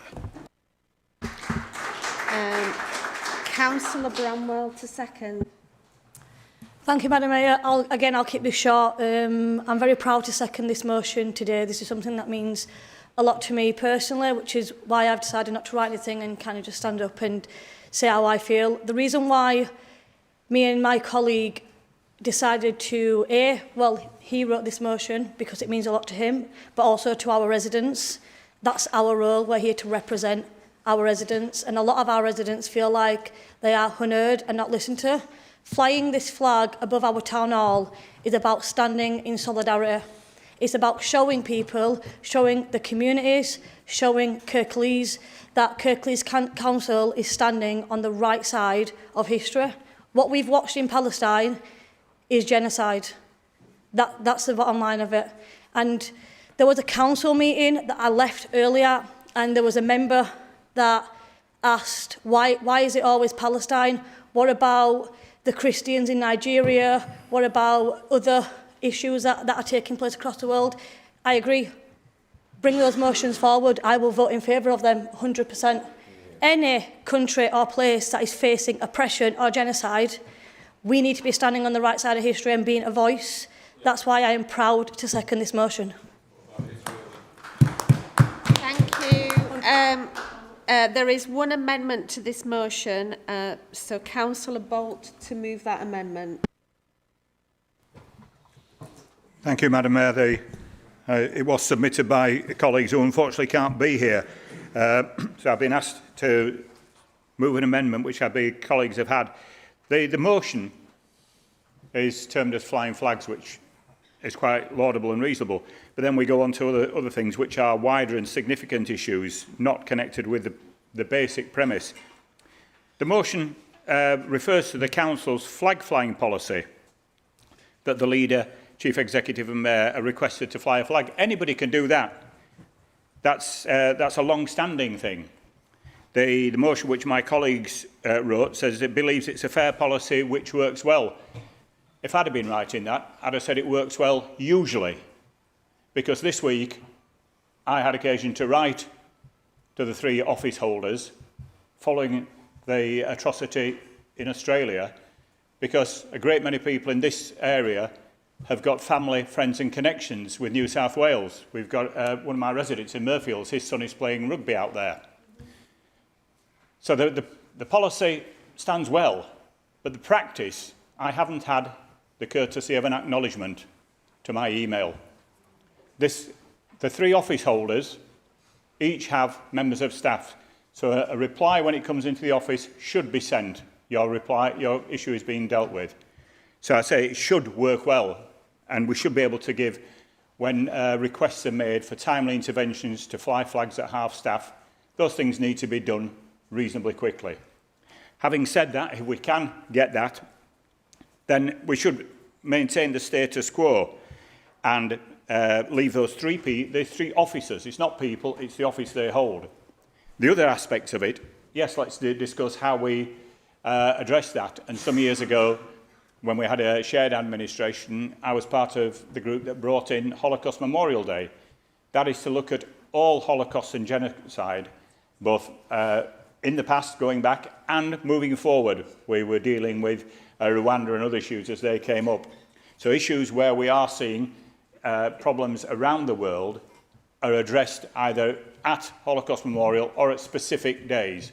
In terms, say, of the amendment for the flag flying, let's maintain the status quo, and as it says here, the motion holders, it's 29th of November next year, can at any time ask those 3 officers who will have, certainly one of them will have changed, whether the other 2 will change by the 29th of November, partly is democratic, partly is other aspect, write to the office holders and seek the guidance. I presume the status quo needs 2 of those 3 to agree. I've not seen the policy where it says it must be unanimous, so 2 out of 3 ain't bad, as somebody once said. Is that amendment seconded? Thank you. Okay, so we will now move to comments on the motion or amendment. Are there any comments on the motion or amendment? Councillor Cathy Scott. Thank you, Madam Mayor. I've got comments on both. So what I'll do is I'll do mine on the actual speech on the main motion, and then I'll come back to speak on the amendment when I give way others might want to come in.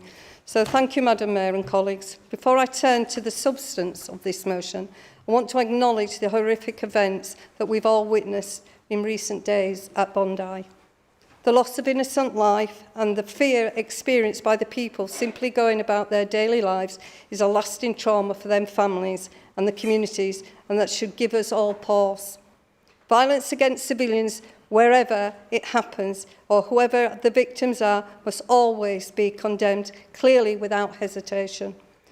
This motion is not about excusing violence, nor is it about diminishing the suffering of any community. It is about peaceful expression and consistency in how this council recognises international solidarity. Raising a flag is not an act of aggression.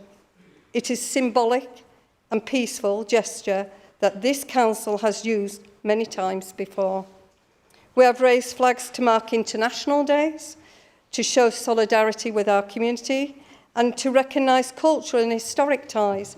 Most recently, we raised our flag, the Irish flag, for St Patrick's Day, and I nod to Councillor Burke when we raised that. A celebration of heritage, identity and community, not an endorsement of past conflict. That context really matters. In the same way as raising the Palestinian flag on the UN International Day of Solidarity with the Palestinian people, it's not about endorsing violence or taking sides in grief. It's about recognising people's right to dignity, self-determination and peace, in line with the international law and the UK stated support in a two-state solution. At a time when global events are dominated by violence and fear, peaceful symbolism matters more, not less. It reminds us that we are here, it reminds us that there is another path, one rooted in dialogue, human rights and equal value of every human life, whether Palestinian or Israeli. Kirklees is a borough of many communities, faiths and backgrounds. For some residents, this gesture will say, "We see you." For others, it will say, "We stand for peace, not hatred." This council cannot resolve international conflict, but we can be consistent, compassionate and principled in how we express solidarity. We can condemn violence wherever it occurs, while still standing up for human rights through peaceful means. That is what this motion is about. Thank you. Councillor Crook. Thank you, Madam Mayor. So I think our existing flag policy primarily relates to displaying flags of the countries of the UK, but already any ad hoc requests can be made for consideration by the Mayor, the Leader and the Chief Exec. It's not designed to routinely allow flags of different countries as per this request. We as the Labour Group do, proudly and in solidarity, recognise the Palestinian state, in line with the statement we put out earlier this year, and more recently we have reaffirmed that position. There are many ways to show support for different issues or countries, and we have in the past, for instance, lit up prominent landmarks, all the town halls in various colours as appropriate. The policy, as is sufficient to pay our respects, and we should not set a precedent here in making this change. In fact, I'm not at all sure that we have the power to do this through a motion in any event. We do not conflate our solidarity with the Palestinian people with our Kirklees Town Hall flag policy, so we will support the amendment, but we're not able to support the motion in its original form. Thank you. Councillor Burke.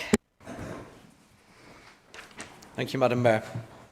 This motion concerns symbolism, but reflects a genuine concern shared by many residents across Kirklees about the ongoing humanitarian crisis affecting Palestinian civilians.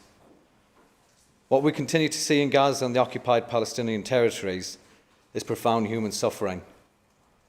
Civilians have paid a devastating price, with lives lost, families displaced, and essential infrastructure damaged or destroyed. For many in our borough, including those with personal ties to the region, these events are deeply distressing. It is important to state clearly that the attacks of 7th of October 2023 against Israeli civilians were horrific and indefensible, and I condemn them without reservation, as those recent events in Australia. Acts of terror, the targeting of civilians, and the taking of hostages are wrong wherever they occur. Recent attacks on Jewish people elsewhere in the world are also completely unacceptable. Anti-Semitism, like all forms of hatred, must always be challenged. Acknowledging this does not mean ignoring the wider context of the suffering of Palestinian civilians. This conflict did not begin in October 2023. For many decades, Palestinians have lived with displacement, occupation, and severe restrictions on daily life. Recognising that history is not about justifying violence, but about understanding why peace remains so difficult to achieve. This is not a conflict between equal parties, and civilians on all sides deserve protection. Collective punishment undermines any prospect of peace. Lasting security cannot be built through fear, and justice requires respect for basic human rights. Supporting Palestinian rights should never be confused with hostility towards Jewish communities or towards Israel's right to exist in safety and security. These principles are not in conflict. Human rights are universal, and every civilian life has equal value. Leila Moran, our Liberal Democrat MP and first MP of Palestinian descent elected to the UK Parliament, has been one of the strongest voices for the protection of all civilians and for a lasting peace. So as a Liberal Democrat, and as Liberal Democrats, we continue to call for a ceasefire, humanitarian access, respect for international law, and renewed efforts towards a negotiated two-state solution that delivers peace and security for both Israelis and Palestinians. On the specific issue of the flag, Kirklees already has been mentioned, the flag flying policy and a process for considering such matters. That process exists where there is political will to use it, but I do not want procedural debates to overshadow the human suffering that lies behind this motion. Members may differ on symbolism, but I do hope that we can agree that no community should live in fear, that hatred is no place here, and that peace, based on dignity, equality and security for all, must remain the goal. Thank you, Madam Mayor. Councillor Pahit. Thank you, Madam Mayor. In November of last year, there was a motion brought in the chamber about Gaza. And there was a heated debate while certain individuals denied that there was ongoing genocide in Gaza, and it resulted in passionate outbursts by other councillors, and it required the meeting to be cut short and the matter to be voted upon. And the matter was voted upon, and it was recognised that there's ongoing genocide in Gaza, and the motion was passed. And those who were arguing against the fact that a genocide was taking place at that time were adopting arguments that we'd seen by Piers Morgan and other people on TV channels who defended Israel's right to defend itself and argued about the military action being proportionate and necessary for Israel to defend its very existence.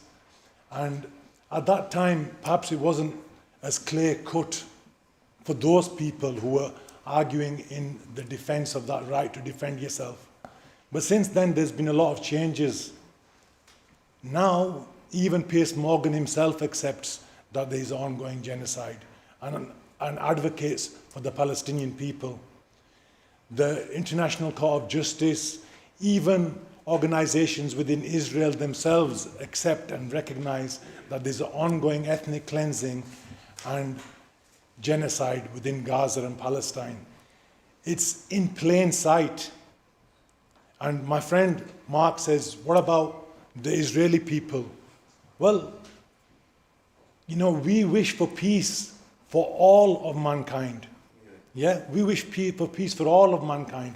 But what can't be denied is that it's the Israeli government that are inflicting this genocide and this ethnic cleansing on the Palestinian people not just, and why do we raise this issue more than any other issue involving the suffering of Christians in Africa or any other faith in any other part of the world? Because it's the longest ongoing injustice in the world and in history. It's for over 75 years. Now, we can't physically stop that suffering. We can recognize it. And in our faith and in our culture, in our belief, it's a very well-known ideology that if you're not physically able to stop an injustice from taking place, then you should at least speak out against it. And if you're not able to speak out against it, at least have a strong resentment in your heart against what's taking place. Now, the Palestinian people aren't asking for much. They're asking for peace. They're asking the right to have self-determination. They're not looking to take that away from Israel. You know, these nations and these faiths lived side by side in peace for centuries prior to these conflicts that have developed since 1948. And they can do so again, but it has to be with compromise and with the right for both sides to live alongside each other in peace, not for one to ethnically cleanse and displace and the other, which is what's clearly taking place and recognized by the international community. Now, the Palestinian people, we're not able to do much for them. The least we can do is raise their flag high to send them a strong message of support that they do have a right to live, they do have a right to self-determination, they do have a right to exist, and they do have a right to be free from this ongoing, relentless bombardment and excuse after excuse after excuse to assault them and attack them. There was an agreed ceasefire. There was an agreed ceasefire. All the hostages have been given up. And yet, there's excuse after excuse after excuse for children to be killed. I say, raise the flag sky high, because justice doesn't duck, weave, or die. So I ask you to support the motion. Okay, thank you. Councillor Cooper. If we were to fly the Palestinian flag, we wouldn't be alone. There are a number of councils across the country which have done so far. Rotherham, Doncaster, Sheffield, Bristol, Belfast and Medway in Kent. So, you know, it's not something that we are doing alone. We would be standing proudly with others. And I agree with the comments that people have made about standing against Islamophobia and anti-Semitism. And all forms of discrimination should be opposed. But we should not confuse terrorism by individuals, appalling terrorism by individuals, with state-sponsored genocide. They're different things. They're both appalling, but they're different things. What we've been asked to do here is look at a flag-flying policy and saying, stick with that. Now, the flag-flying policy is decided by the Mayor, the Chief Executive, and the Leader of the Council. Do we think that's more representative than this chamber? More representative than all of us? So imperfect though this system is, we're a representative body of the whole of Kirklees. Surely that should take precedence over those three people. And consistency is important. I remember when Russia first invaded Ukraine, I advocated for flying the flag of Ukraine to demonstrate our solidarity with Ukraine. And that was opposed because of the flag-flying policy.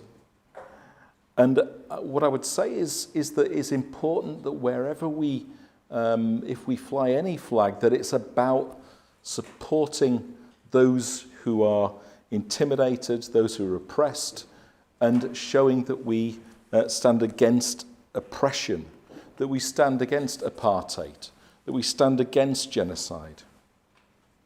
So making a stand is important. It's symbolic, but symbols matter.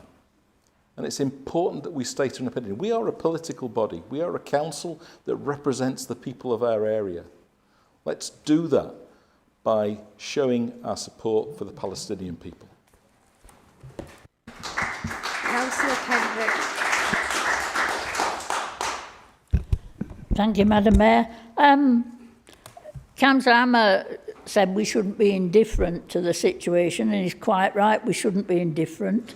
And Councillor Bramwell said she would be in solidarity with any country experiencing conflict, and I agree with that. I suppose for me, the issue is really what are we talking about here? Currently, there are over 50 countries across the world experiencing active wars, civil wars and major violence, 56 major conflicts and 92 nations involved in external conflicts. That's the most since World War II. It's, you know, and including in those are hotspots like Ukraine, like Sudan, Myanmar, like Palestine, like Nigeria, where genocide is happening. You know, and if people want to make a case out for a flag to be flown in support, in solidarity for any of those countries, then we have a process where that can occur. We aren't stopping it. The bit for me is, where do we stop? You know, when we get one side saying support us, fly a flag, another side says fly a flag, and we don't talk about Myanmar and Sudan and Nigeria as much as we do Ukraine and Palestine, because they're not appearing on our television screens. We're not seeing that.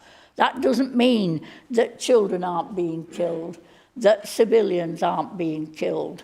And for me, you know, to set off saying, oh, we'll do one particular flag, really is opening the door to real criticism, in my view, and the wrong thing. We do have a policy. It's sad when Councillor Cooper talks about being refused the Ukrainian flag, and that, you know, perhaps needs to be taken into account by the three people who have the decision-making on that, where there is a real case.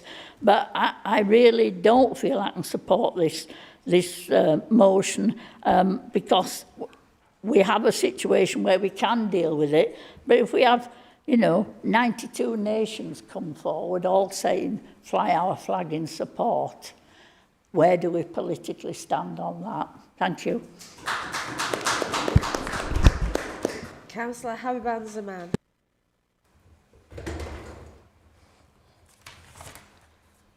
Thank you, Madam Mayor. I'm speaking against this motion. This amendment asks councillors to make a very clear decision. I'm speaking against the amendment, yes. Yeah. You wish. So it removes every word of the original motion and replaces it with wording that simply confirms what the council already does. It does not engage the concerns residents have raised, and it does not allow this chamber to provide reassurance at a time when people are seeking it. Following recent tragic events overseas, including Bondi Beach, people are anxious. They are watching how institutions respond. They want to see responsibility, transparency, and calm leadership. A vote for this amendment is a vote not to engage publicly with those concerns. This is a legitimate position, but it is one that councillors must be prepared to explain openly to the communities that represent public accountability is part of public office. I believe this council should choose engagement over avoidance. I urge members to reject the amendment. Thank you. Councillor Thompson. Thank you, Madam Mayor. Today we face a motion that strikes at the heart of our role as representatives. to unite, not divide our community. I strongly oppose flying the Palestinian flag on Kirklees Council buildings, and I urge you to join me in rejecting this proposal. As local leaders, our duty is to foster cohesion in a borough with over 440,000 residents, where diversity is often our strength, including significant Muslim, South Asian and a small but vital Jewish community. Introducing symbols tied to a bitter international conflict risks fracturing that unity, alienating residents and inviting the kind of backlash we've seen elsewhere in the UK and overseas. If we consider some of the facts, the Palestinian territories, particularly Gaza, has been governed by Hamas since 2007, an organisation the UK government itself fully prescribed as a terrorist group in 2021. On October the 7th, 2023, Hamas and other Palestinians, armed groups, unleashed the horrors that shook the world, deliberately killing over 1,200 people, mostly civilians, and abducting over 250 hostages, including children and elderly. A damning Amnesty International report released just last week documents this as war crimes, the crimes against humanity including murder, torture, rape, and other sexual violence against innocent victims. Raising the Palestinian flag in solidarity now could be interpreted as endorsing or overlooking these atrocities, sending a chilling message to our Jewish residents and other residents, and the families of hostages still suffering the unimaginable pain. Also on that evening of October the 7th, from Gaza and the West Bank, 6,500 missiles were launched at Israel. That's not really documented or common knowledge. It's the most missiles launched in any one evening by anybody at any point in time in any conflict. Some here shout genocide in Gaza, but the evidence tells us a different story. Gaza's population has exploded from around 245,000 in 1950 to a present 2.1 million today. That must be the worst genocide that's ever been logged in history. One of the world's highest growth rates as far as a population, with annual increases exceeding 3%. This demographic boom flatly contradicts claims of systemic extermination. True genocides like the Holocaust or Rwanda decimate populations, not multiply them fivefold. And one of the rules and the indoctrinations of Hamas is the annihilation of Israel and Jews. So I'm not sure where these people stand as far as genocide is concerned. The UK government guidance is clear. Public buildings should fly the Union flag daily to symbolise our shared national identity without needing special permission, or the St George's Cross for England. Deviating from to foreign flags, especially in mid-conflict, invites division, not cohesion. As we've witnessed in Belfast, where flying the Palestinian flag sparks protests and fear amongst Jewish communities, in Birmingham, where the Union Jacks were removed while Palestinian flags stayed, fueling accusations of bias, and in Glasgow, where similar displays stirred public outrage. Kirklees deserves better. Let's not import global conflicts to our doorstep. Instead, let's commit to neutrality, flying our flags only. That binds us as Britons, rejecting this motion for unity, for fairness and for our community's future. Thank you, Chair. Councillor John Lawson. Thank you, Mayor. Can I just say a thank you to Councillor Burke for his eloquent kind of summing up of where the Liberal Democrat group and the Liberal Democrat Party stand on the issue of Palestine. Councillor Kendrick's pragmatism, I think, is something that we're quite closely aligned with. Our group, on on flying flags, our opinion hasn't changed since the last time it was discussed. We wish to support the Mayor's office in its decision not to fly the flag. The request was made by the Ukraine flag by Councillor Cooper with a lot of support from myself and others. And the decision was taken not to fly the flag when Russia invaded in 22. So for consistency's sakes, we would say no more flags of places in conflict. The Liberal Democrat Party is well documented, as a well-documented supporter of the Palestinian people. We do not deny genocide. There are some terrible, terrible things happening in Palestine. That's accepted. Our party, the parliamentary party, is on with that fight. And those are the people that we turn to as political parties to take up that fight for us. People like Layla Moran are very outspoken in Parliament and carry our hearts and our actions with them. Here, we will not be able to support the motion itself.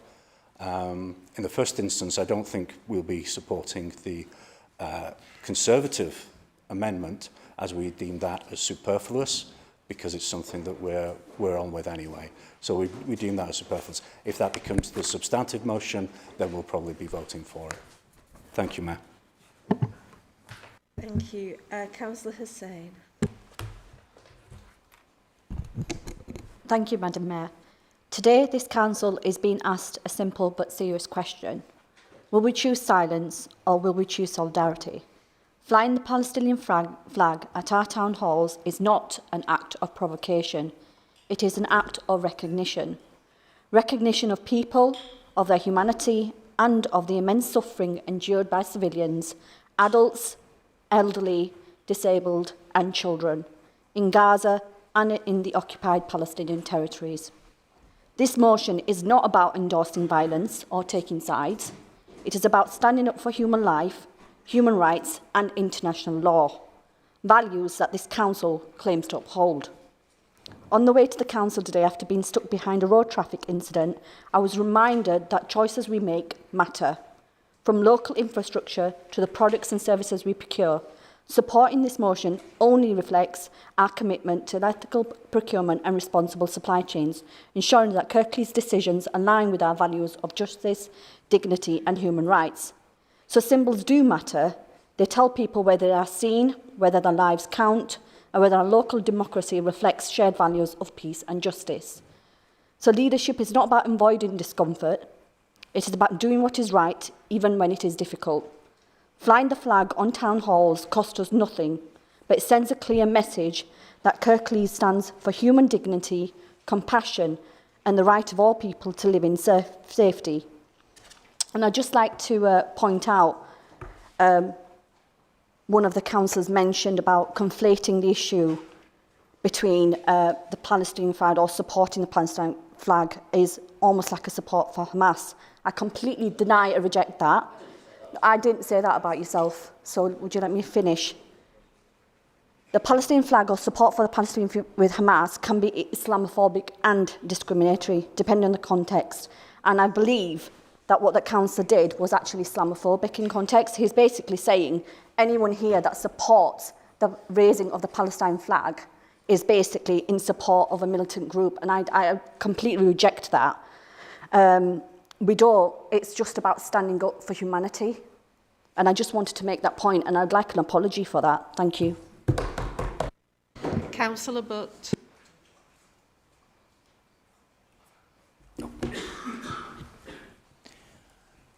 Thank you, Madam Mayor. I'm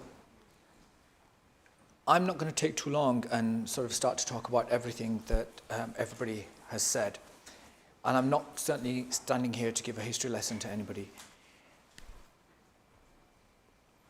I remember when, after the events of October the 7th, the unfortunate events of October the 7th, I, together with Labour colleagues who are still Labour colleagues and ex-Labour colleagues who are now no longer members of the party, we went to Councillor Scott, who was the leader, and we mentioned about the flags, and we said, look what's going on in Palestine, we don't agree. And We were told that we had a system of neutrality and that we were going to stay neutral on this, because if somebody were to request an Israeli flag going up, all hell would kick off. We kind of begrudgingly agreed to that. Over time, 2 years have passed now. And I think that was the right approach at that time. And we agreed. 2 years have passed. Over 2 years have passed. Over 60,000 dead.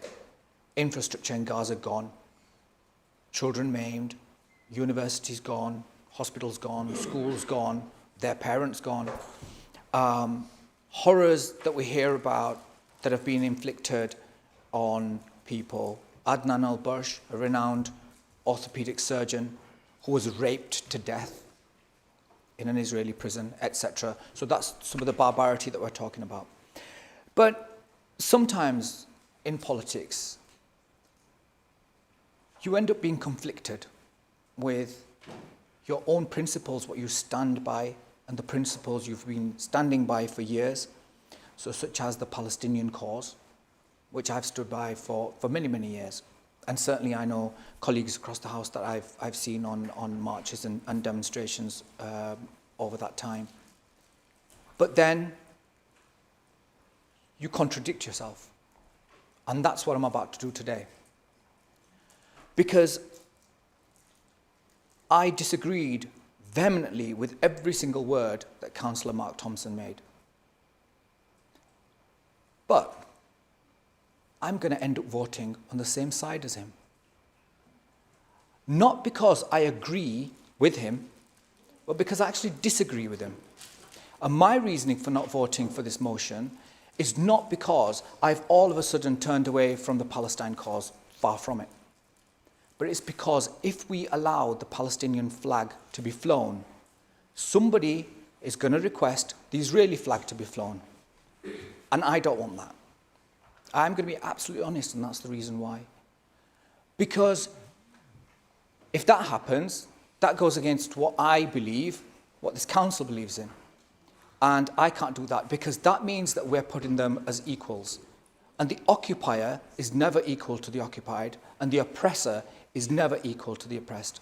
And that's why I'm going to vote against the motion tonight.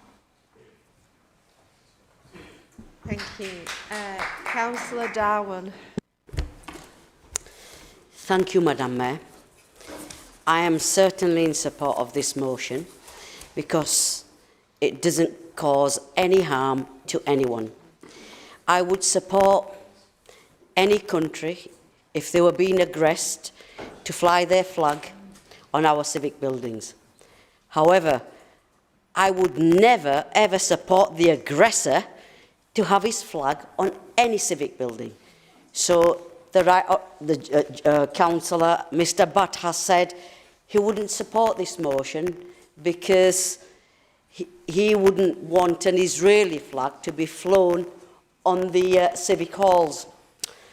What I would say to that is that Israel is the aggressor. So why would you want the Israeli flag flying? So there are times in this chamber when the decisions before us reach far beyond policy and procedure. Sometimes we are asked to respond not just as councillors, but as human beings, to recognise suffering where it exists and to acknowledge the humanity of people whose lives are shaped by forces far outside their control. The International Day of Solidarity with the Palestinian people is one such moment. For decades, Palestinian families have endured a reality defined by displacement, uncertainty, and grief. Many of us in this room will never fully understand what it means to live generations after generations without the security of a safe home or the knowledge that tomorrow will be kinder than today. Yet, their enduring hope, their belief in the simple right to dignity continues to echo across the world. Here in Kirklees, we are a community that understands compassion. We know what it means to stand with those who suffer, regardless of where they come from. Many residents in our borough carry deep personal connections to the region, parents, siblings and grandparents whose lives remain touched by conflict and loss. Others feel the weight of this day because they believe fundamentally that no child anywhere should grow up surrounded by fear. Raising a flag may seem like a small act, but symbols do matter. They remind us that humanity does not stop at borders. They remind us that grief and hope are universal languages. And they remind those who are hurting that they are not invisible, not to the world, not to us. When a flag is raised on a civic building, it becomes a statement of recognition, a recognition of lives shaped by hardship, a recognition of the right of every person to live in safety and dignity, a recognition that peace is not an abstract ideal but a shared responsibility. When a flag is raised on a civic building, it becomes a statement of recognition. In choosing to mark this day, we acknowledge a simple truth that solidarity is not about politics. It is about compassion. It is about seeing suffering and refusing to turn away. It is about honouring our own values as a borough that believes in justice, humanity and the worth of every life. Dear colleagues, whatever our backgrounds, whatever our views, we all share a common hope that a future will come in which Israelis and Palestinians can live side by side, free from fear, and that the long arc of history will bend towards peace. This statement is a gesture this day that they are part of the hope. And with regards to flying the flag of Great Britain, yes, I agree. We should have a flag that is flown every single day. We don't see our flags being flown in other countries every single day, so why can't we have a flag, which is our flag, every single day? Thank you, Madam. Councillor McGrath. I agree with the thanks, Madam. I agree with the last bit of that. Why can't we have one flag that is flown every single day? We do, and we should keep it that way. This conversation, whilst there's a lot of talk about certain countries, war, etc., this is about flags. That the whole point of this is to change a flag. Don't. We're all united under one flag. We all live in Britain. We all have, you know, some connection with the Union Jack flag. Whether you live here, born here, claimed asylum here, work here, whatever reason, that's why it's there. It's a united flag to unite us. Now, don't get me wrong. If you said every council meeting stand up and say, let's have a minute's silence for every civilian killed in every conflict in every country across the world, I'd be up for it. No problem at all. However, you try and throw one flag and say, actually, we're only standing today for this. We're only putting this flag up today. You're going to cause issues. And I'd go further than the current policy, but obviously I'm going to speak in favour of our amendment. But I would go further and say, actually, I don't want it to be down to the mayor, the chief executive, and the deputy mayor, or whoever the third person is there. I think we just stick to, we never change it. It is always the united flag. We're always united. We are always one people. We're always for peace. We always want civilians never to be harmed in armed conflict. We want no war, and that should be fairly standard place. Why are we talking about this? Keep the united flag, keep us united, and hopefully all wars one day will end, but this is nothing to do with the flag above our town hall. Councillor Safdar. I'm extremely disappointed with the gentleman's comments regarding linking the Palestinian flag to the appalling actions of the terror group known as Hamas. Let me remind members here that it was the Likud party, the right-wing, almost far-right Israeli government that, according to Mehdi Hassan and journalists in the United States, that the far-right Israeli government actually helped Hamas grow as a divide and conquer tactic to delegitimize the legitimate, who I support, the Palestinian Authority, linked to the PLO, who laid down their weapons and entered into the Oslo Accords, the cause of the Bush administration and the Clinton administration. But let's get back to the flags. If there was an internationally recognised, United Nations-backed Day of Solidarity for the Kashmiri people, I'd raise that flag myself. If there was an internationally recognised Day of Solidarity for the long-suffering Ukrainian people, because let there be no doubt, this is not just because I'm Muslim. I stand in solidarity with the Ukrainian people, with the Sudanese people, but the Palestinian people are going through a documented, recognised, undeniable genocide. And that's according to B'Tselem. B'Tselem is actually a Jewish human rights organisation led by conscientious objectors from within the Israeli Defence Force. There are large swathes of Israeli left-wing, centre, progressive sons and daughters from Jewish backgrounds who have had enough of the occupation. Now, some have indirectly accused representatives like us of being anti-Semites because we're focused on this issue. Cousins?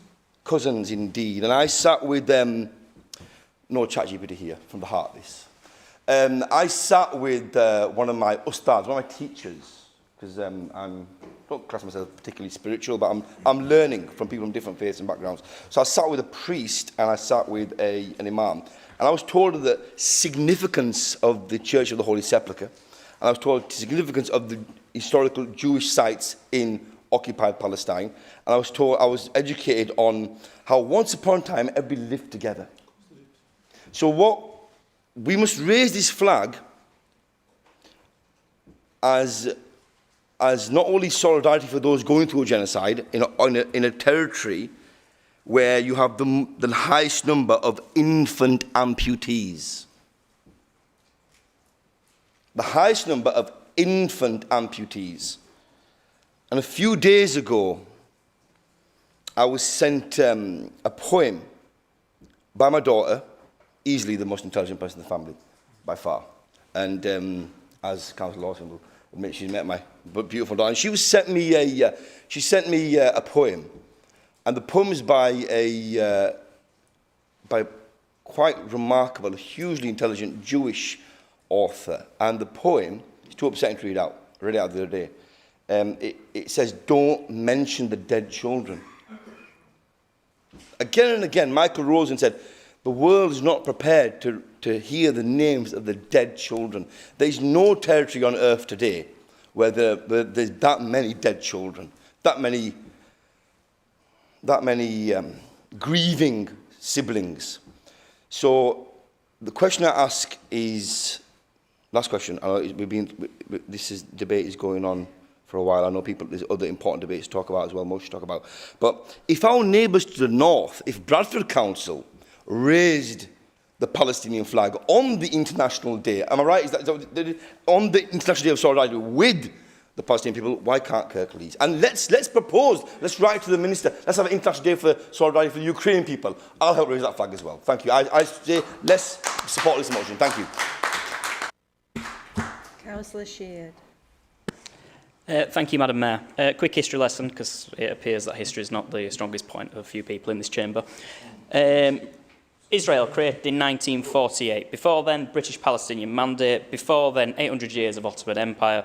And then after that, you came the Crusaders' kingdoms, the Byzantine Empire, and then the Roman Empire. It's been about 3,000 years of Jewish enslavement. And since the creation of Israel in the 1940s, there's been 7 wars against the state of Israel, all created by the sounding nations like Egypt, Jordan, all these lot. So, Madam Mayor, tonight we're being asked whether a foreign flag tied to an international conflict thousands of miles away should be hoisted above a British civic institution. My answer, no. No outright, unapologetically, and on principle. Town halls are not moral billboards, they're not activist stages, they're not instruments for councillors to project their personal foreign policy views. They are British civic institutions funded by the British taxpayer, governed under British rule of law, and they exist to serve the British people, the people of this country, not to signal allegiances to overseas conflicts. This council really needs to learn its limits. British civic buildings should fly British flags, whether it's the Union flag, the Royal Standard if His Majesty attends, St George's Cross, or even the White Rose of Yorkshire. Those symbols represent this nation, our history, our constitutional order, and they shape our civic identity. They unite the people of this country, like Councillor McGrath said, whether you've gained citizenship, if you've claimed asylum here, they unite every single person who lives on this great island of ours under one flag, under the Crown. Our loyalty in this country, and as councillors, should be to the King, should be to the Crown, and should be to the United Kingdom and her people. That loyalty is not decorative, it's not it's foundational, and it is something that shouldn't be diluted because a cause is fashionable or politically convenient to you. Flying a foreign flag over British town halls is not compassion, it's not neutrality, it is a political act, one that drags this council into live international conflicts and forces residents to watch their own civic institutions take a side. And once we decide to take sides, we stop representing everyone then. That's not inclusion, that's not unity, that's division, dressed up as virtue. Now, like Councillor Cooper said, I do want to talk about consistency as well, because consistency is actually the first casualty of this motion. Now, a member of the Chamber, when I raised the issue of Nigerian Christians, openly and publicly said on social media that it is not our job to bring international conflicts into this Chamber. Those were his words. When I raised again the murder of Christians in Nigeria, he used them when atrocities didn't fit the preferred narrative. Yet tonight, they ask us to do precisely what was previously condemned, to drag an international conflict into Kirklees Council, not just through words, but by hoisting a foreign flag of a foreign people over British civic institutions. Now, I'm sorry, but you can't declare a principle 1 month and then abandon it the next because it no longer suits your politics. That's not leadership. It's certainly not integrity. I'll tell you what it is. It's selective outrage wrapped up in moral posturing. Hamas is, as Councillor Thompson said, a proscribed terrorist organisation. Now, that's UK law. That's not rhetoric. That's the law of this kingdom. They murder civilians, they take hostages, and they commit acts of barbarism. Now, acknowledging that fact does not condemn every Palestinian civilian. And I reject that lazy accusation outright, because all Palestinians are not responsible for the conflict that's going on in the region. Nor should they be subjected to the suffering that has been witnessed on the news. But it does mean recognising that this is not morally clean or an uncomplicated cause. Local government has no business associating itself, even symbolically, with conflicts in which terrorism is central. That's not humanitarianism, and it is irresponsible. There is consequences that some members of this chamber seem determined to ignore. And it's the fact that raising the Palestinian flag over our civic buildings will increase fear and insecurity among the Jewish community here in Kirklees. Anti-Semitism is rising, not falling. The Jewish community across the world are under threat, including at the most recent horrific attacks on Bondi Beach. And I do just want to say quickly that my thoughts and prayers do go out to everyone that were impacted during their attack. And I do agree. This is Kirklees. It's not Gaza, it's not Tel Aviv, not a foreign capital. We're in bloody Huddersfield. Our civic buildings are not international notice boards, and we should not fly any foreign flag over our town halls. We should have our flag that we fly, the Union flag of the British people that represents everyone equally under the Crown, regardless of faith, ethnicity or background. At the end of the day, we're all British. Thank you, Councillor Sheehan. Could I just ask councillors, please, to just be careful of the language? And I was talking about one word. I wasn't talking about anything else. Okay. All right. Councillor Scott, and can I also remind councillors who've already spoken that you've already spoken? Okay. All right. Councillor Scott. Thank you, Madam Mayor. I'm actually speaking against this amendment. So I want to address the amendment before us tonight in the context in which this council is hearing it. So before I do so, I think it's important that you recognise I'm a Belfast girl born in the Troubles. I've lived in the Yemen, war-torn. I grew up in Aden and Bahrain, war-torn. So when you're doing your little bits and think you know what you're talking about, some of you actually don't.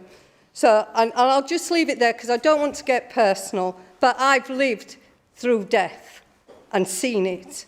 So communities are understandably looking for public institutions. They're looking to us for calm, reassurance and responsible leadership. At moments like this, silence is not neutral. It sends a message. The amendment before us removes the entire motion and replaces it with a brief restatement of internal policy that already exists. It does not add clarity, it does not address public concern, and it removes the opportunity for this council to acknowledge the conversations taking place across Kirklees. And just for the record, in September, I did approach the Chief Exec, the Mayor, and also there was the leader involved, and whilst they declined the flag to be flown, they did say they would review it for the 27th of November, the International Day for Solidarity with Palestinian People. They even asked the flag size. So, Councillor Butt, I want to address one of the issues that you actually brought in. You mentioned me as leader. That was the Labour policy, and I'm happy to say I'm no longer the Labour or follow their mantra anymore.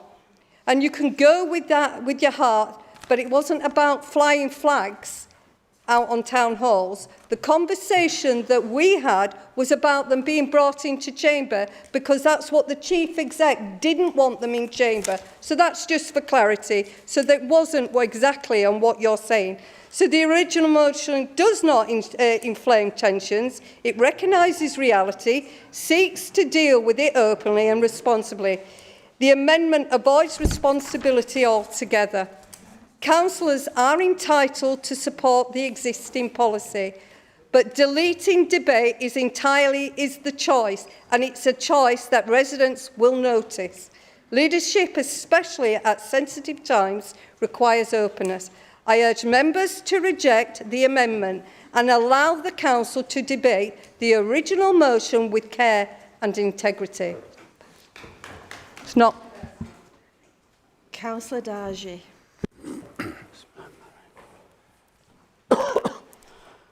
The world is a very small place and it's got smaller day by day. We see interference in our country by other countries, etc. I'm actually appalled by some of the comments I've heard today, but I'm not surprised because we can see that Tory and Labour are going by their party policies anyway. So it doesn't surprise me one bit. Issue really is about, are we honest and truthful or are we biased? I don't think anyone here needs a history lesson, and nobody should really. You know what the issues are and what the facts are. So I'm not here to give anybody any lessons in history at all. Problem is, if we choose to be honest to ourselves, we can see the real picture. We know what's going on in Gaza and Palestine. If we're going to be biased, then it'll be in front of your eyes. You see everything on a daily basis, but you'll deny it to yourself. And you're denying your humanity by doing that. I can't believe I'm sat in Kirklees Town Hall and hearing what I'm hearing. I really thought that Kirklees had progressed, but I think it's regressed actually. And going by some of the biased comments I've heard today, I'm very, very appalled and very angry as well, to be honest. You can make excuses if you want, which things like 92 nations will. Who's talking about 92 nations? If you don't agree to the motion, be honest and say you're not, because you don't like Palestine and Gaza and you're not really supporting them. You'd rather support Israel. That's your position. That's your life. You can do what you like. We can mince words and we can make excuses, as we have heard today, but we can't ignore a genocide that's lasted over 2 years in front of our eyes. And I really think that we can debate this forever and we can look at different points of view, but for me, humanity is very important. Let's be true to ourselves. Let's look at the reality of what's going on, who are the victims, and who are the aggressors. And let's be on the right side We really need to be on the right side. We can't go on like this. So I really think, if you're honest to yourself, this is just a token gesture, but I actually support the motion, and I'm going to vote for that. I've heard excuses after excuses from the Labour and the Tories. Doesn't surprise me one bit. That's what you normally expect to hear from them anyway. And all biased stuff, all kinds of stuff and garbage that we hear, which obviously angers me as well, to be honest. I'm emotional about this because having seen the scenes on our TV screens of children being blown to bits, does that not mean anything to you guys? If that was your own children who were blown to bits and remain scattered all over, how would you feel if that was your own child? Would you sit there smugly, come out with the excuses you've come out today? I don't know. I know which side I'm on. I'm honest, and I'll speak the truth, and I will support the people that need to be supported, whoever they are. If there are atrocities in the world, let's support the victims there as well. So I think, I'm just saying, let's show our humanity. I'm appalled at what I'm hearing in this council. Incredible. Thank you. Councillor Anne White, you get a right of reply. Thank you, Madam Mayor. I want to speak directly to the amendment before us and equally to every councillor in this chamber who will be voting on it. The amendment by the Conservative group removes every line of the original motion and replaces it with nothing more than restatement of a policy that already exists. It does not strengthen policy, it does not clarify, it does not address the concerns our residents are raising. It simply deletes the entire motion and closes the door on this discussion. Colleagues, we all know what that means. This is not an amendment, this is an attempt to silence the issue. Residents across Kirklees have asked us for clarity, reassurance and transparency. They are looking to this chamber for responsible leadership during a sensitive time. The original motion seeks to meet the need, whatever people's views on it. The amendment chooses not to meet it at all. And let me be absolutely clear, if members in this chamber vote for this amendment, they are voting to erase the entire debate. They are voting to shut down the conversation of our communities, what they are asking us to have. They are voting to pretend residents' concerns do not exist. And if councillors make that choice, they are fully complicit in that silence, and we will hold them to account for it in public domain. Our communities deserve to know who stood up to engage with them and who voted to avoid them. Colleagues, silence is not leadership. Deleting the entire motion does nothing to build trust, nothing to support cohesion and nothing to reassure the residents we serve. Rejecting this amendment is the only responsible course. Let the council debate the original motion openly, honestly and transparently, not bury it with the predical manoeuvre. And I want to finish off by saying 2 years ago, when this started on October the 7th, some of you in the Labour group may remember I warned you in November what will happen in May.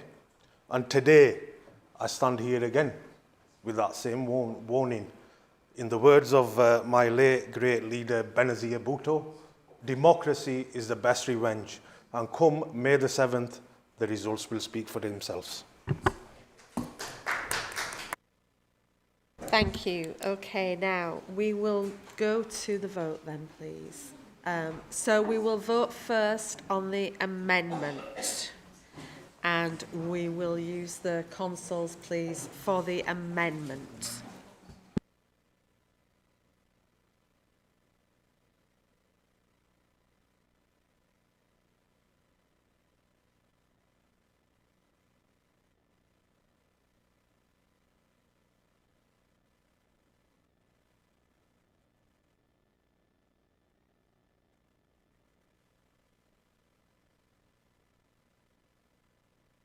Has everybody voted who wishes to vote? Okay. The amendment is carried. Right, okay, so Councillor Bolt gets the right of reply.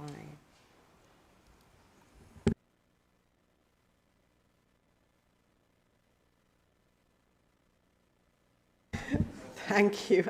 I'm not even going to put that to the vote because I think they... okay, so we now vote on the substantive motion. Okay? So the substantive motion is the amended motion. Okay? So... No, we voted on the amendment. We voted on the amendment, and now we vote on the substantive motion, which is with the amendment. Okay, all right. So is everybody clear what we're voting for? All right. Okay.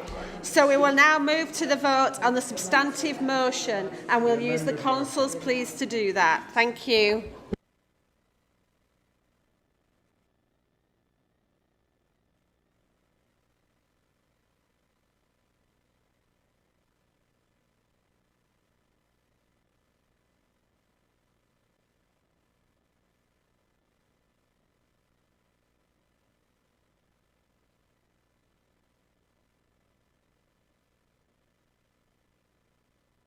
Has everybody voted who wishes to vote? Okay. So the substantive motion is carried. Thank you. Now, it has been a long evening, and I am conscious that we haven't had a break, but we need to get through business. So can I ask that we have a 10-minute break and we keep it to 10 minutes, please? Thank you.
Right, members, if we can carry on, please.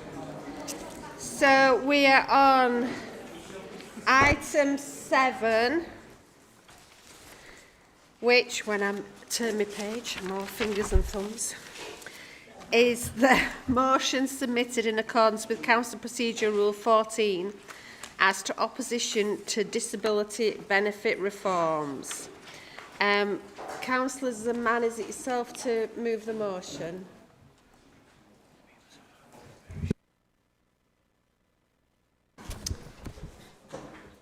Thank you, Madam Mayor. I rise to speak in strong support of this motion. The Government's universal credit and personal independence payment reforms flowing from the Pathways to Work Green Paper and now enacted in part by the Universal Credit and PIP Bill will have profound consequences for disabled people, those with long-term sickness and the families who care for them. These changes will tighten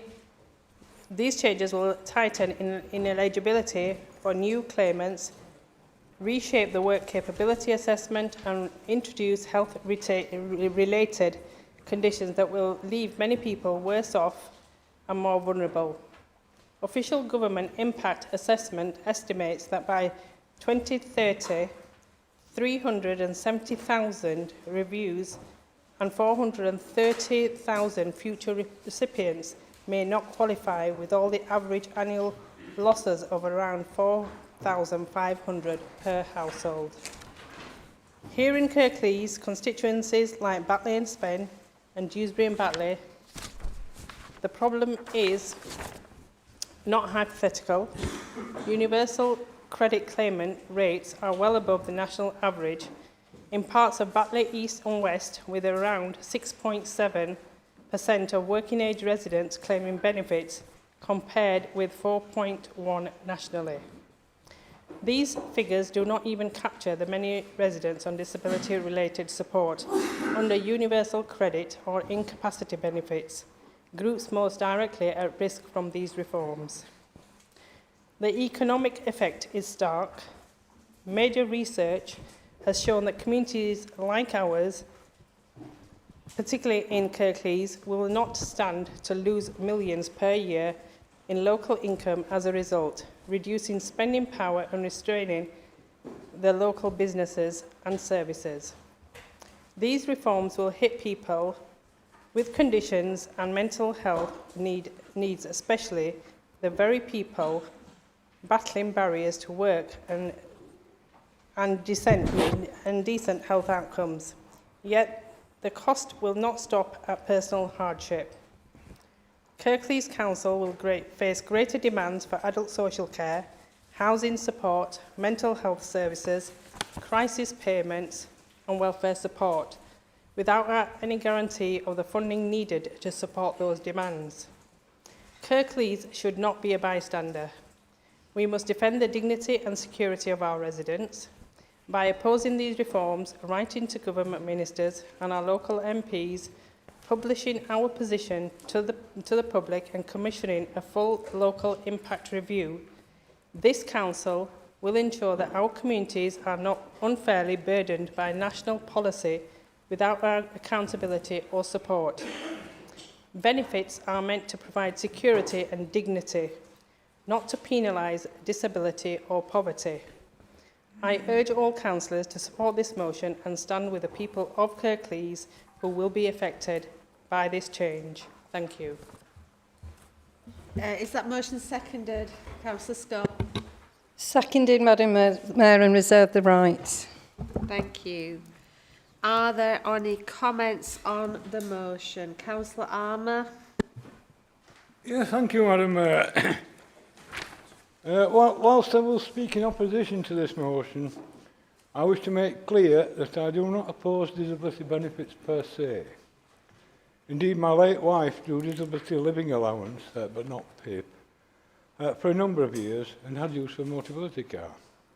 And I was for many years her unpaid carer.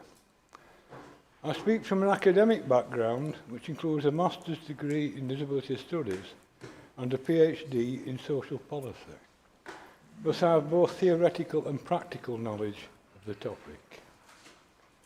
The rationale underlying disability benefits is that many people with impairment or chronic illness face extra expense in going about their daily and/or working life. And these benefits are intended to level the playing field with their non-disabled peers. It is for this reason that PIP and DLA before it is not means tested. Such benefits were never intended to be a subsidy for general, personal or household income. And they should not be seen as some form of reward for being diagnosed with any particular condition. I repeat, they were specifically designed to meet additional living costs associated with impairment, and it's against this background that they should be judged.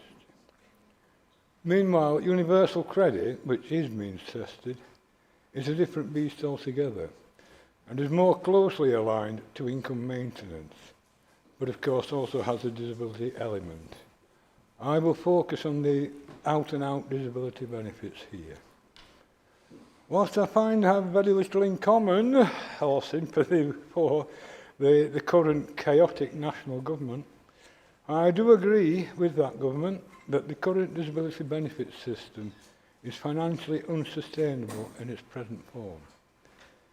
Even the woefully inept Chancellor appears to have grasped this, despite her seeming to be held hostage by a group of militant Labour backbenchers. In the financial year 2025-26, government welfare spending in Great Britain is officially estimated to amount to more than 316 billion, which is 10.6% of GDP and almost a quarter of all government spending. Of this, more than 75 billion is directly ascribed to supporting, and the quote is, disabled people and people with health conditions. I take these figures directly from the Department for Work and Pensions website, Madam Mayor. They are the most authoritative and up-to-date I can find, and they are not tainted by political commentary or third-party interpretation. 75 billion might not sound a particularly large number, but it is close to 300 times the current annual Kirklees council tax take. So it is a significant amount of money.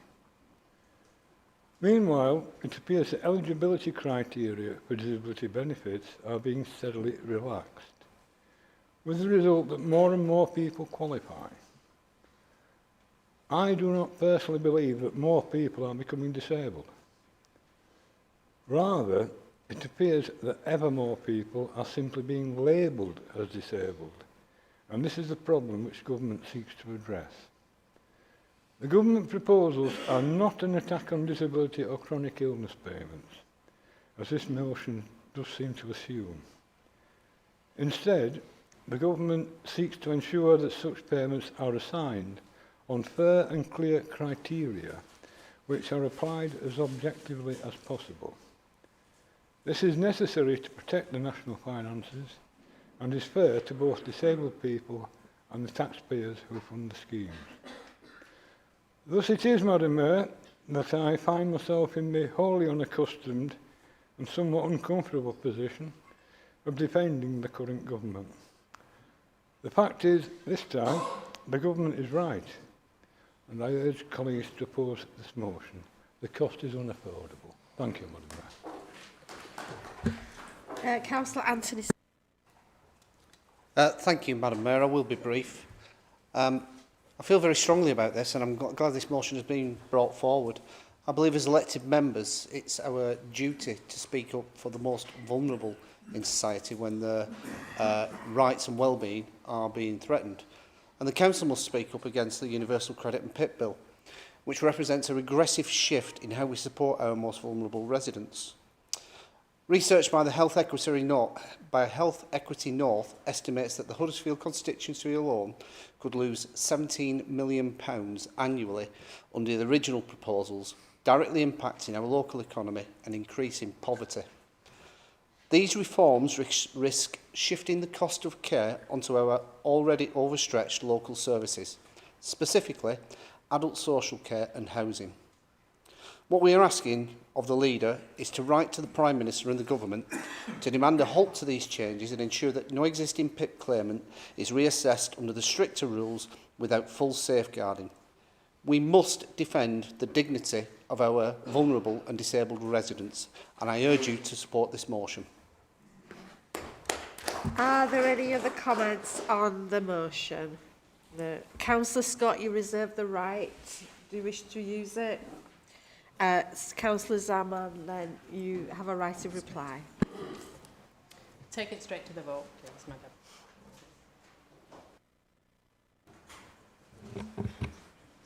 Sorry, I didn't catch. Move to the vote. You don't want to. You don't want the right of reply. Okay. All right. Thank you. We will go to the vote then, and we will use the consoles, please. Thank you.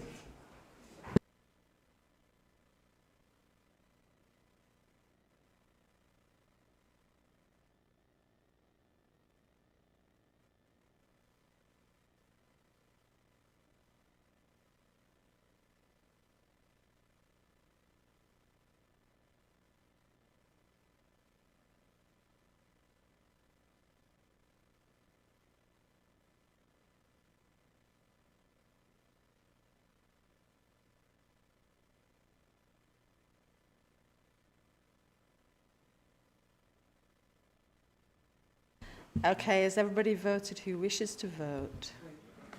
That motion falls.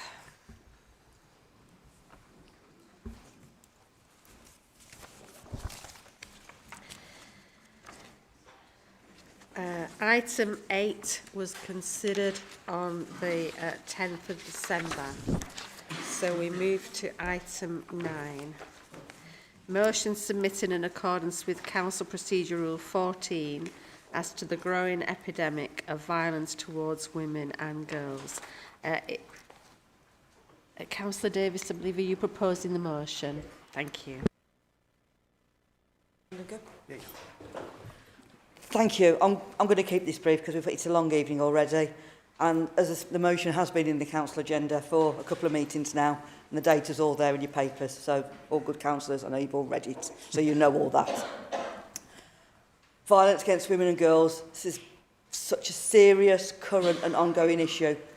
It carries with it a shocking cost, financial and emotional, impacting individuals and families. Estimates that 1 in 12 of all women are victims, a 12th of all women and girls. We must do all we can to prevent these crimes, these dreadful personal violations, harassment, sexual violence, much of it, most of it, in the very domestic setting where people should feel safest.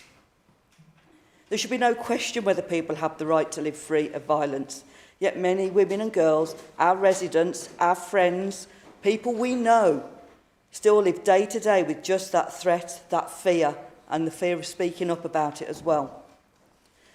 The motion acknowledges that Kirklees is actively working towards tackling violence against women and girls, but more can and indeed must be done.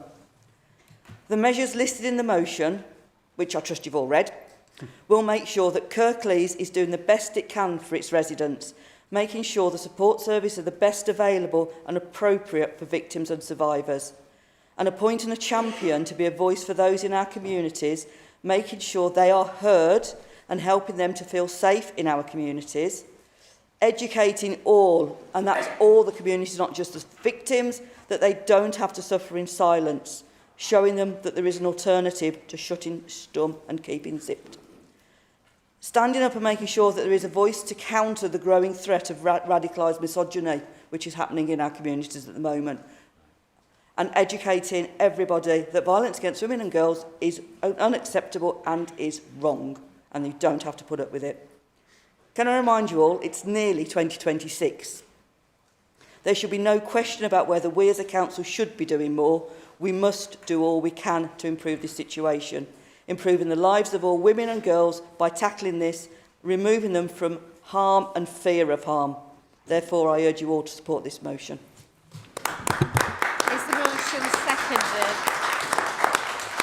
Is the motion seconded? Councillor Lawson, do you second? Thank you, Mayor. I rise to second the motion. I'd like to begin actually by welcoming Labour's Violence Against Women and Girls strategy about to be announced in Parliament tomorrow. It has much to be applauded.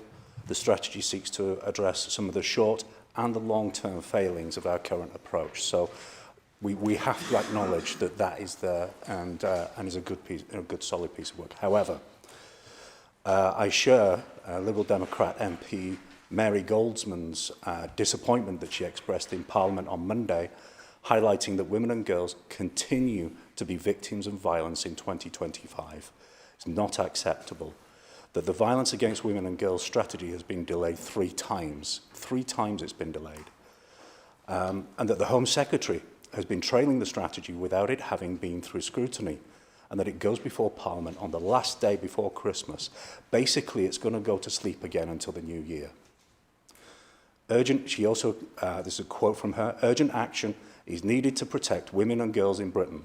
1 in 4 women have experienced domestic abuse. A woman is killed by a man once every 3 days, and only 2.6% of rape offences result in a charge or summons. She called those figures shocking, and certainly not an afterthought to her and to the millions of other women and girls across the country. That label afterthought had been given to the bill by partners and people working in the field. It was quite a heavy criticism. And before we get into any whataboutery with violence against men by women, the figures illustrate just how gendered this violence is in terms of domestic abuse. Women's Aid highlight figures from various academic studies. Year ending March 25, police studies showed 72.1% of victims of domestic abuse were female. 80% of high-frequency victims were female. The list goes on. Today we're talking about this motion. Bring another if you like, but we ask that you support this motion for what it is, a response to what the police have quite rightly called a national emergency. Thank you, Mayor. Thank you. Are there any comments on the motion? Councillor Amanda Pinner. Thank you, Madam Mayor. I'll try and keep it brief. So last week at Full Council, I delivered a presentation on violence against women and girls and domestic abuse. Unfortunately, due to time restraints, what I didn't do is have an opportunity to fully talk about the extensive work that's taking place in Kirklees, but I have talked about it previously, so I'm not going to labour that. In that council meeting, I talked about the role as chair of the Community Safety Board and being a champion for Kirklees. In May this year, the Overview and Scrutiny Management Committee meeting, it was agreed that violence against women and girls would remain a priority on the board. The board published a report which was made available to the public, which highlighted the work currently taking place. So the board are involved and the findings are transparent and available for all councillors and all members of the public. Therefore, I don't think it's necessary that we appoint a champion. I think there's a lot of work going on. Much of what's been requested in the motion is happening anyway in terms of engagement, transparency, ensuring that services are available to meet the challenges that are already happening. So what I'm trying to do is specifically address the requests or the asks in the motion. So in relation to procurement then, which is another ask in the motion, the council routinely monitor and review our procurement procedures and processes to ensure that they're fair, transparent and meet the necessary criteria. We currently collaborate with the Council's procurement team for all contracts, ensuring that we reflect on and incorporate existing practices from the Violence Against Women and Girls, which is a government-commissioned toolkit. This toolkit provides advice to demonstrate how commissioning services should tackle violence against women and girls and how it can be done effectively. The purpose of the tool is to ensure that professionals work together to provide an effective commissioning approach for those affected by forms of violence. And the toolkit also provides a whole system approach, encouraging different professionals, agencies, local and national government, charities and other organisations to work together to tackle violence against women and girls.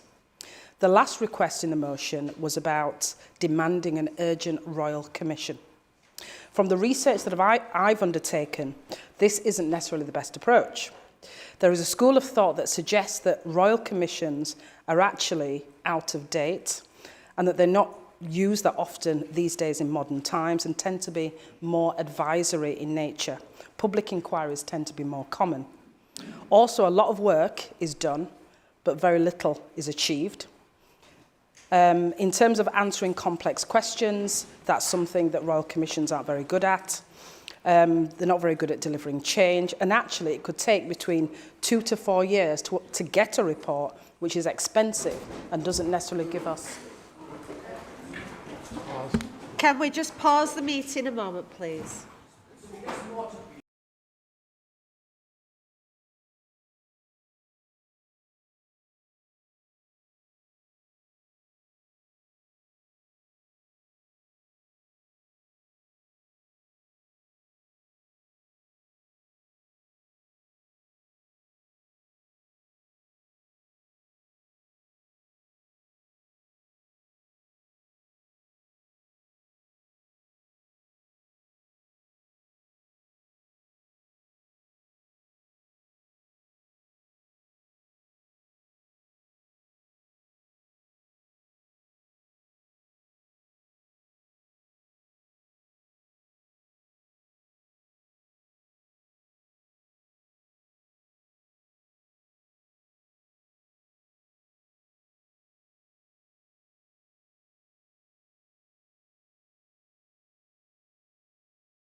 5 seconds.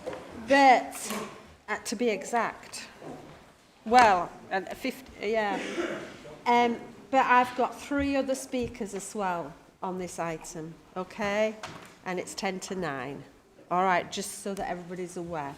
Right, Councillor Pinnock, do you want 1 minute and 5 seconds? Of course I do. Yes, please. Okay, so I'm not going to repeat what I've said before. So I've looked at whether we need to appoint a champion, which I don't think is necessary. I've talked about the procurement and also in terms of the Royal Commission as well, which I indicated that it's outdated and it's not going to get us the results that we want. So I don't necessarily think that's the direction we need to be taken. So looking forward then, right now, what do we have in place to tackle violence against women and girls? We've got the Domestic Abuse Act. In respect of housing, we've got priority for women who are affected by domestic violence and abuse. Local authorities have to prioritise women and put them in temporary accommodation and protect them from perpetrators. We've got Clare's Law, which is about women being made aware of who they're with and about their antecedent history. The government has also introduced or is trialling the domestic abuse protection orders. That's been trialled in various places like London, Manchester and Middlesbrough. It's getting fantastic results. So just really to end off by saying that I've highlighted the measures to demonstrate what the local authority is doing and what Labour's continuing to do, and that it's important that we promote these things, get behind it, rather than creating more work and bureaucracy. Thank you. Councillor Itratale. Madam Mayor, elected members, ladies and gentlemen, violence needs to end, full stop. Whether that's against women, men or children, and no matter who the perpetrators are, either male or female. In today's society, particularly within Kirklees and especially as elected members, it is our collective responsibility to call out, put a stop to and support victims of all violent crime, irrespective of gender. Now, if we look at the statistics, as far as violent crime is concerned, men are twice as likely to experience violent crimes compared to women. Males account for around 72% of homicide victims nationally. And even domestic abuse, a third of all domestic abuse victims are male. It might surprise you like it surprised me. And with men, often experiencing partner, but also family abuse within relationships. And this motion states that within Kirklees, 73% of victims are female. Now, that's terrible and it needs to be addressed. But that still leaves 27% of victims that are male domestic abuse victims in Kirklees. The motion needs to recognise that. Men are far less likely to actually report crimes, especially domestic violence, making actual figures potentially higher.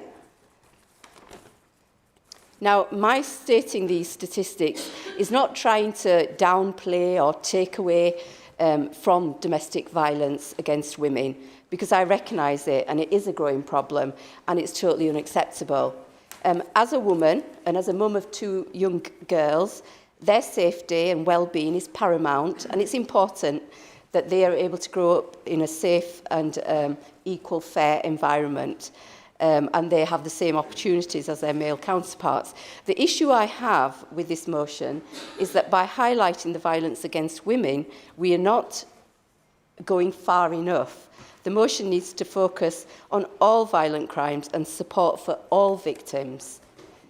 My concerns are that by focusing on violence against women by male perpetrators and failing to mention all forms of violence against men, we are at risk of demonising all men and tarnishing the vast majority, like the men, the good men within this chamber, and also failing to recognise male victims. So that's why I can't support it in its entirety, whereas I do agree with a lot of the sentiments. Councillor Darwin. Madam Mayor, this motion is about violence towards women and girls. However, it doesn't represent the men. But the fact that this motion represents people who are being abused, I fully support this motion. And somebody in this chamber should bring in another motion for violence towards men. So I wouldn't want this motion to go to waste. I fully support this and commend Councillors Munro and Davies for bringing forward an issue of such urgency and importance.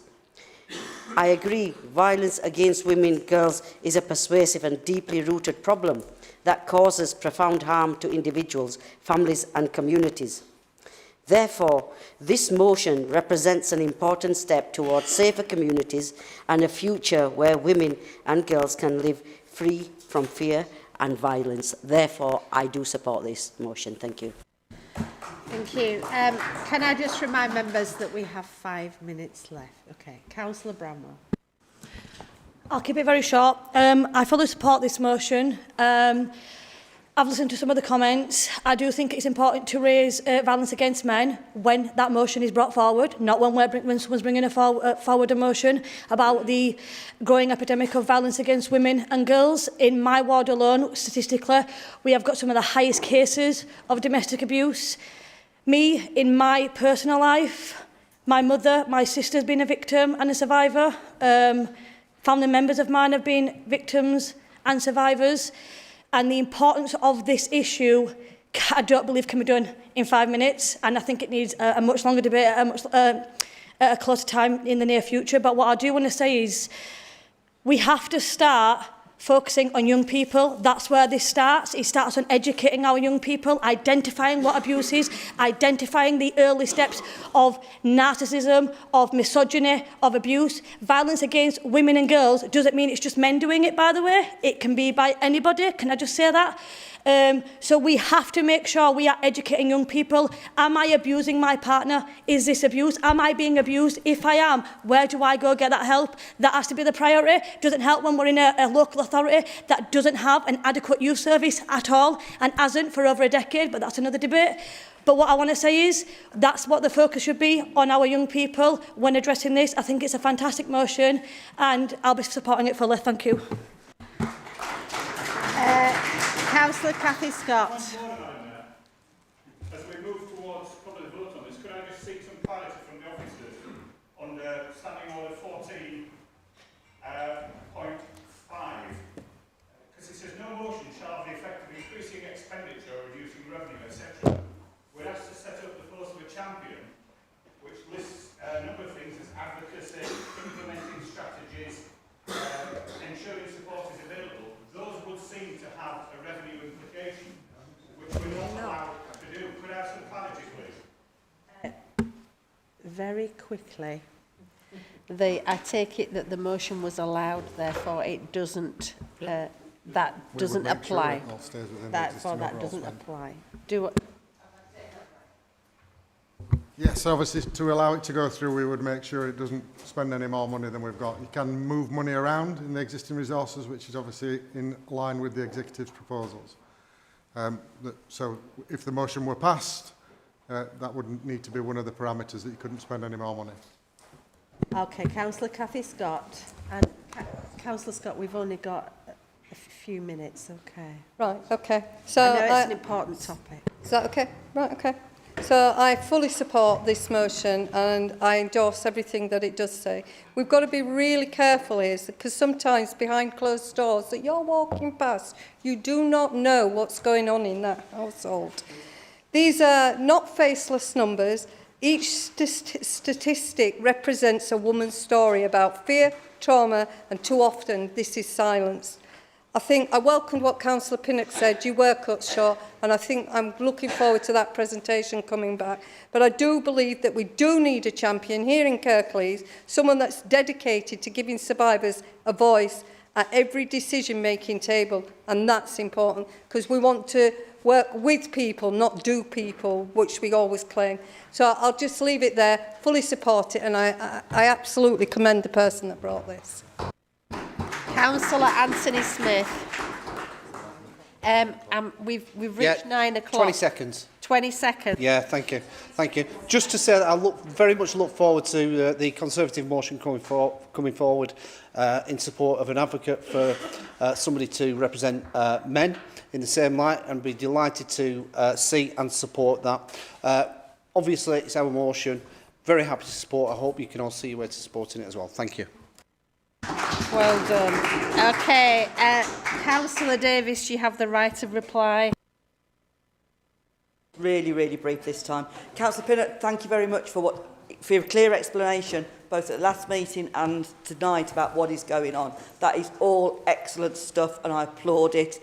But it does feel like it's very inward-looking, and it's within the council, and you have to go and find it if you're looking for it. And I know there's resources there for us, but this is not about adding bureaucracy.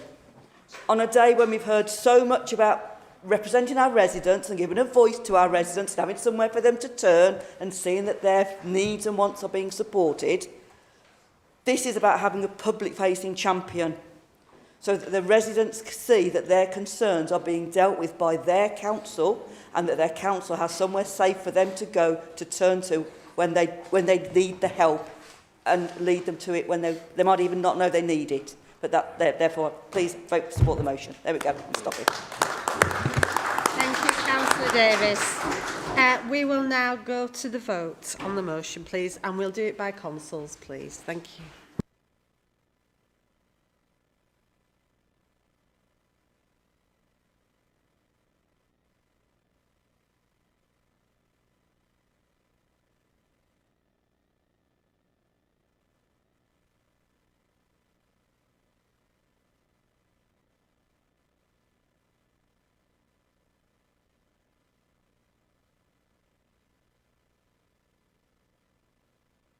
Has everybody voted who wishes to vote?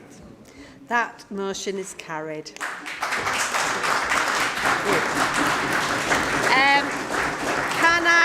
That brings us to the end of the meeting. Can I thank everybody very much? And can I wish you all a very happy Christmas?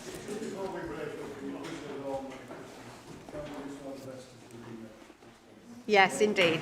Absolutely, yes. Absolutely. Absolutely, and thank you, and I hope for a peaceful New Year. Thank you.